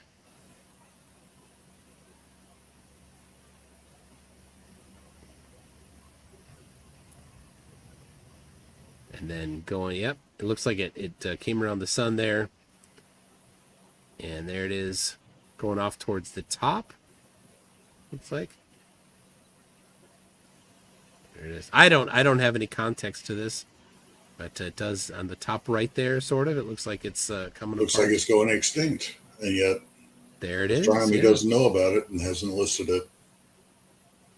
Well, I mean, maybe you from 2015, so maybe you just are unaware of it. So well, I've looked it up recently, and there's 0 comets or any other bodies that have ever gone extinct. All are theorized to have gone extinct in that list. None have ever been witnessed nor documented. So, well, we saw that one, and then here is, hey, look at that. It's NASA says, what happened to Comet ISON? Right. December 14, 2013. Astronomers have long known that some comets like it hot. Several of the greatest comets in history have flown close to the sun, puffing themselves up with solar heat before they became naked eye wonders in the night sky. Some comets like it hot, but Comet ISON was not one of them. The much anticipated flyby of the sun by Comet ISON on Thanksgiving Day 2013 is over, and instead becoming a great comet, it fell apart. So there it is. So somebody does know about it, just you Yeah. did not know about it. That's one and only, and it's still not There on you the go. list of extincts. Well, I mean, it's right there. It was the first one in history, and yet they still didn't find it important enough to list. So I don't know what you're talking about. It's right there, and I just sent you the email. So It's not the list I'm talking about. It's right there, Talking about the list of extincts. right there. I understand that. It's right. All right. So whatever your list you saw didn't include that, doesn't make that one doesn't happen. That one We'll see if it did comes exist. back. They've found water on the moon 4 times now, for the first time, that is. All right, whatever. Crashes says, I will debate Can Iggy document on that. sun GPS and pressure gradient. Crashes wants a piece. Sun GPS. Peachy Tony says, if there is no dark side of the moon, how does your guest explain lunar libration? I don't. But I mean, you have to. I don't know what it is, actually. I used to know a lot of this stuff, but I forgot about it. How can you not know about lunar libration when you're smarter than every astronomer? Because I don't need the garbage anymore of a story that is not backed up by much of anything other than NASA and its manipulation of the truth.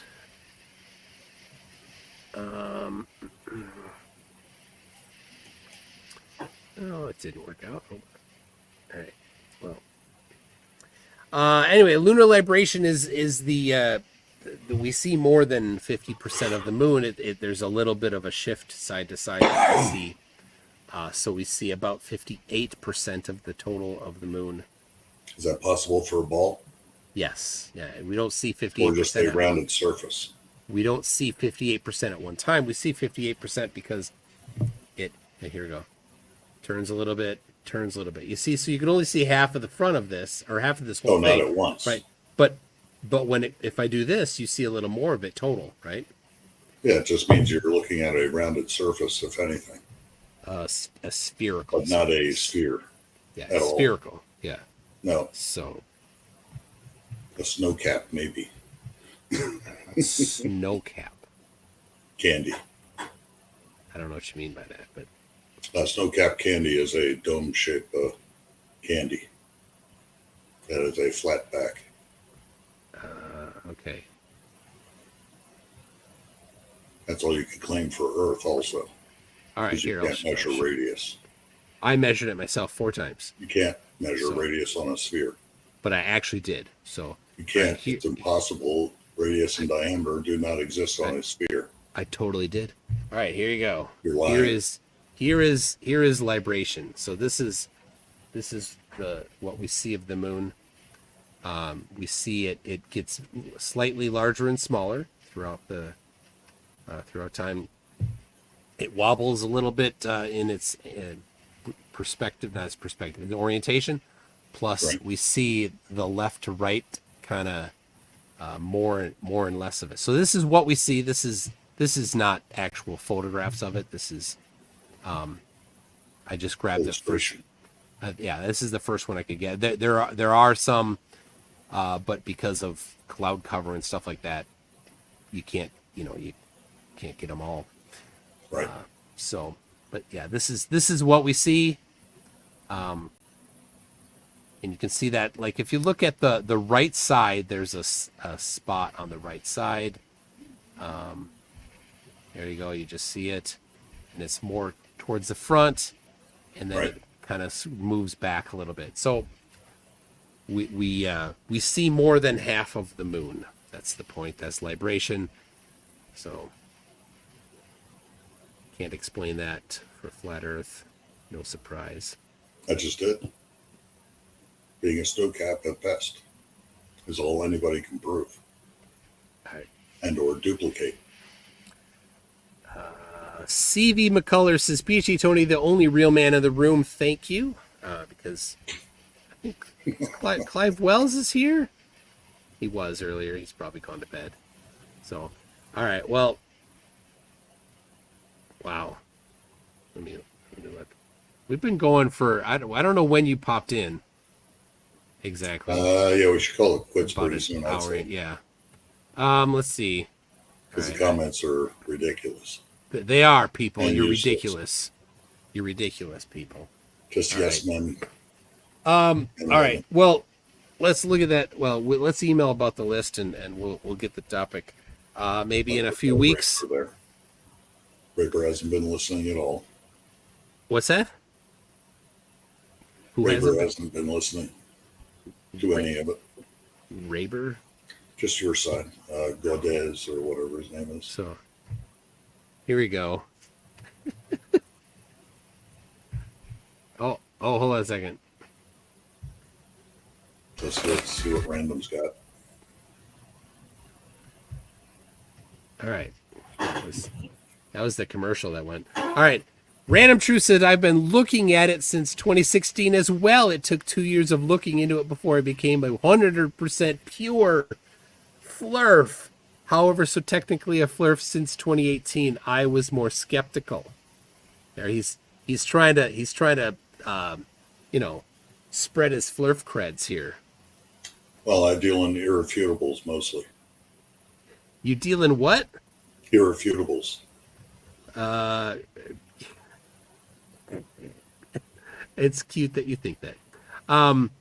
Ableist is calling people liars because they know more than him. Wow. Wrong. He's just outright denying the blatant and claiming he's right when he has no credentials and has no demonstration of anything, nor even citations. Oh my gosh. All right. Going off on tangents Steve Bauman. to avoid the answering. Steve Bauman says, it's all your fault I didn't miss CC's drunken live stream Friday. You made me sub a few weeks ago. He even answered one of my questions. It was epic. CC had a drunken live stream? Amazing. All right. I hope. Do you know who CC is? Oh, yeah. You I've seen do? him a few times, yeah. What do you mean you've seen him? In person? Oh, no, just YouTube. I know Dearth has seen him in person because they went to a meetup. Probably, yeah. Pretty close. So. What, Sir In Dearth and proximity. CC? Proximity-wise, I mean. Yes. All right. Well, all right, hold on. The String News one has one more. Holy Pot Kettle Black Batman. All right. Well, Iggy, it's been real. I would agree. Is CC your Papa Flurf? Who is your Papa Flurf? Don't really have any. I might go with Nathan Oakley, though. Oh, He's got the best hold on. ability, at least. I just threw up in my mouth a little bit. Hold on. Yeah. But otherwise, I might go with Jaron as well. All right. All right. Wait. Eric DeBay's pretty lame anymore. Unfortunately. Moving up to Jaron. I guess we could do that.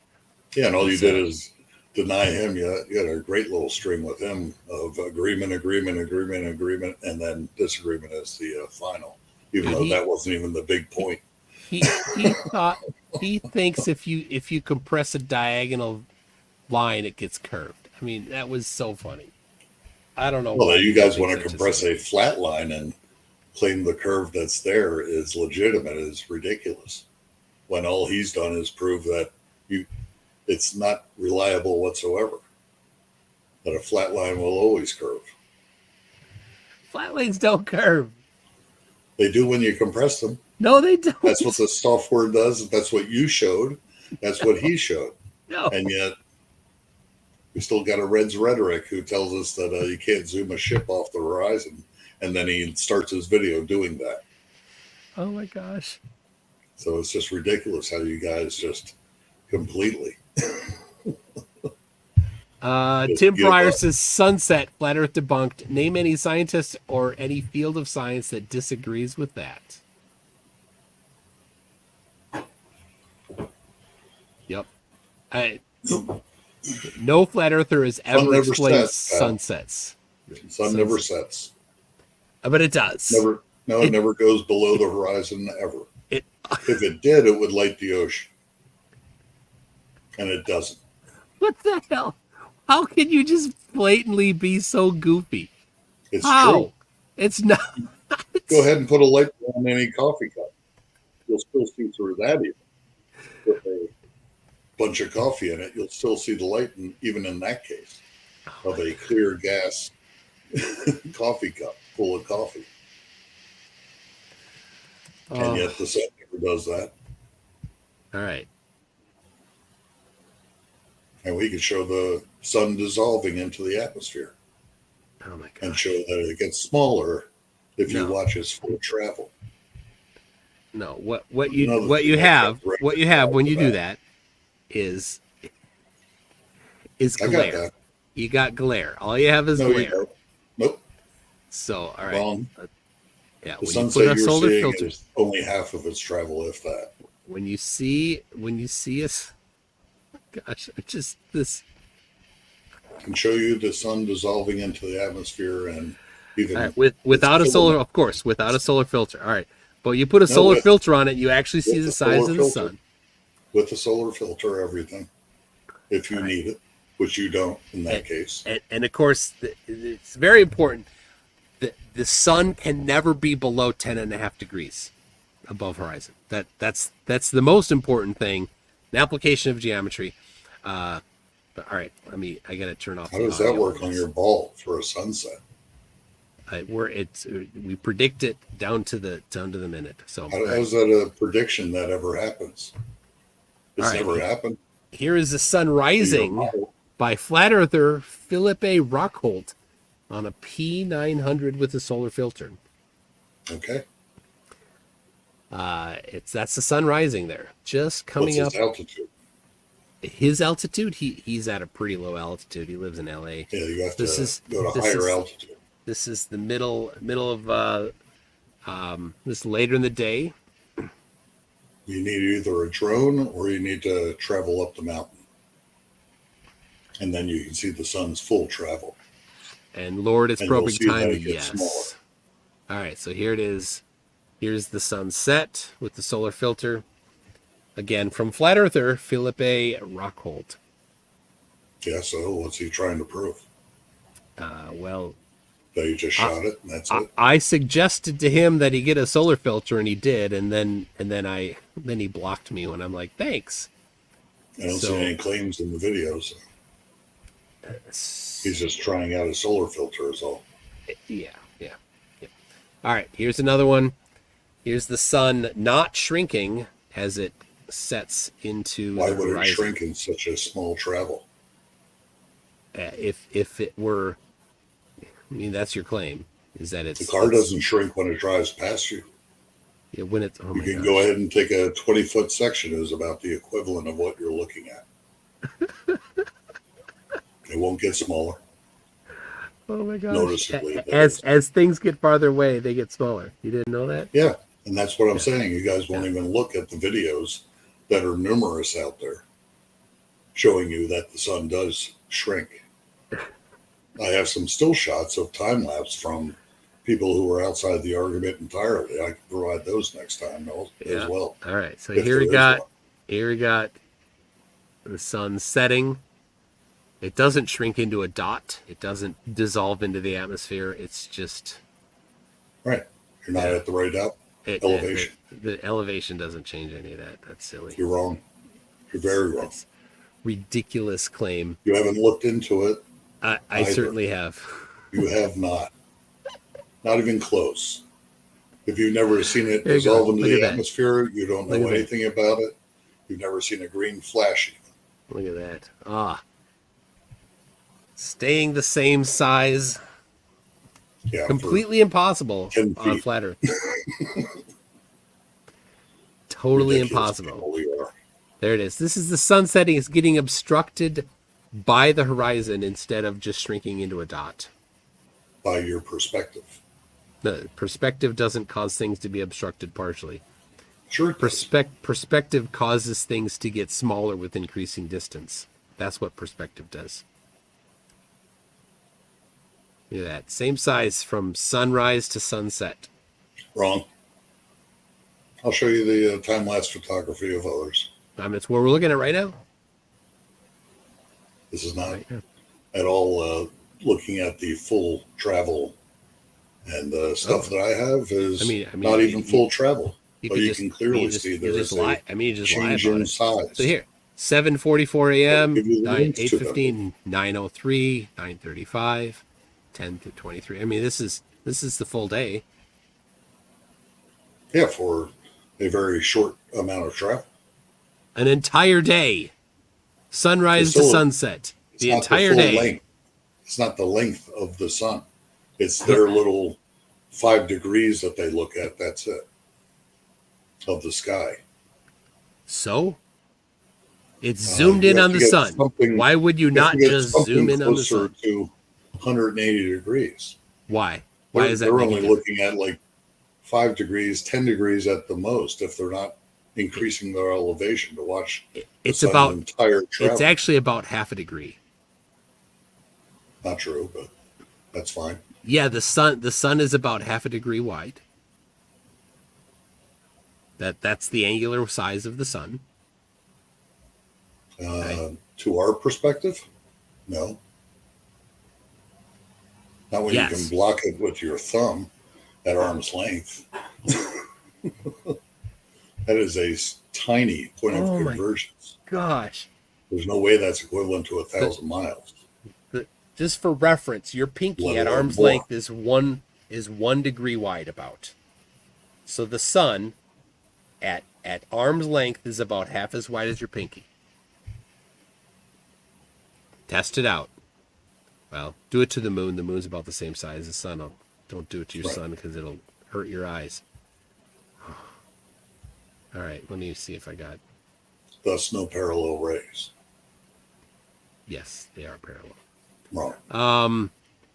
Prove it. On a rounded surface? No, not possible. Yeah, I did. Anyway, fact base says go out like this. Iggy is a remnant from the gene pool. Don't Ridiculous do that. people you are. Can you guys please explain the solar eclipse track on October 14th, 2023 and April 8th, 2024, specifically that they will intersect?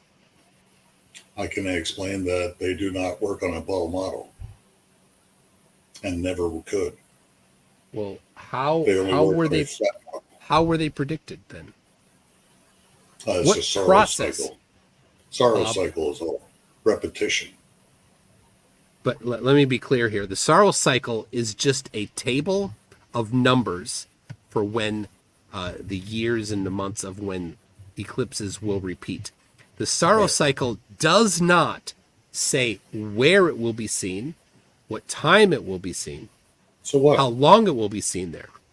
Saros cycle does not do that. So that's how record keeping, nothing else. But but they don't repeat. So the position doesn't repeat. So specifically, how is the position, the track of October 14th, 2023, how is that predicted using flat Earth? Same way it is on a ball Earth. Using ELP like tracking the moon. Using just ELP like 2000. But for reference, software is just a collection of data. That specific. I write software. Don't tell me about software. And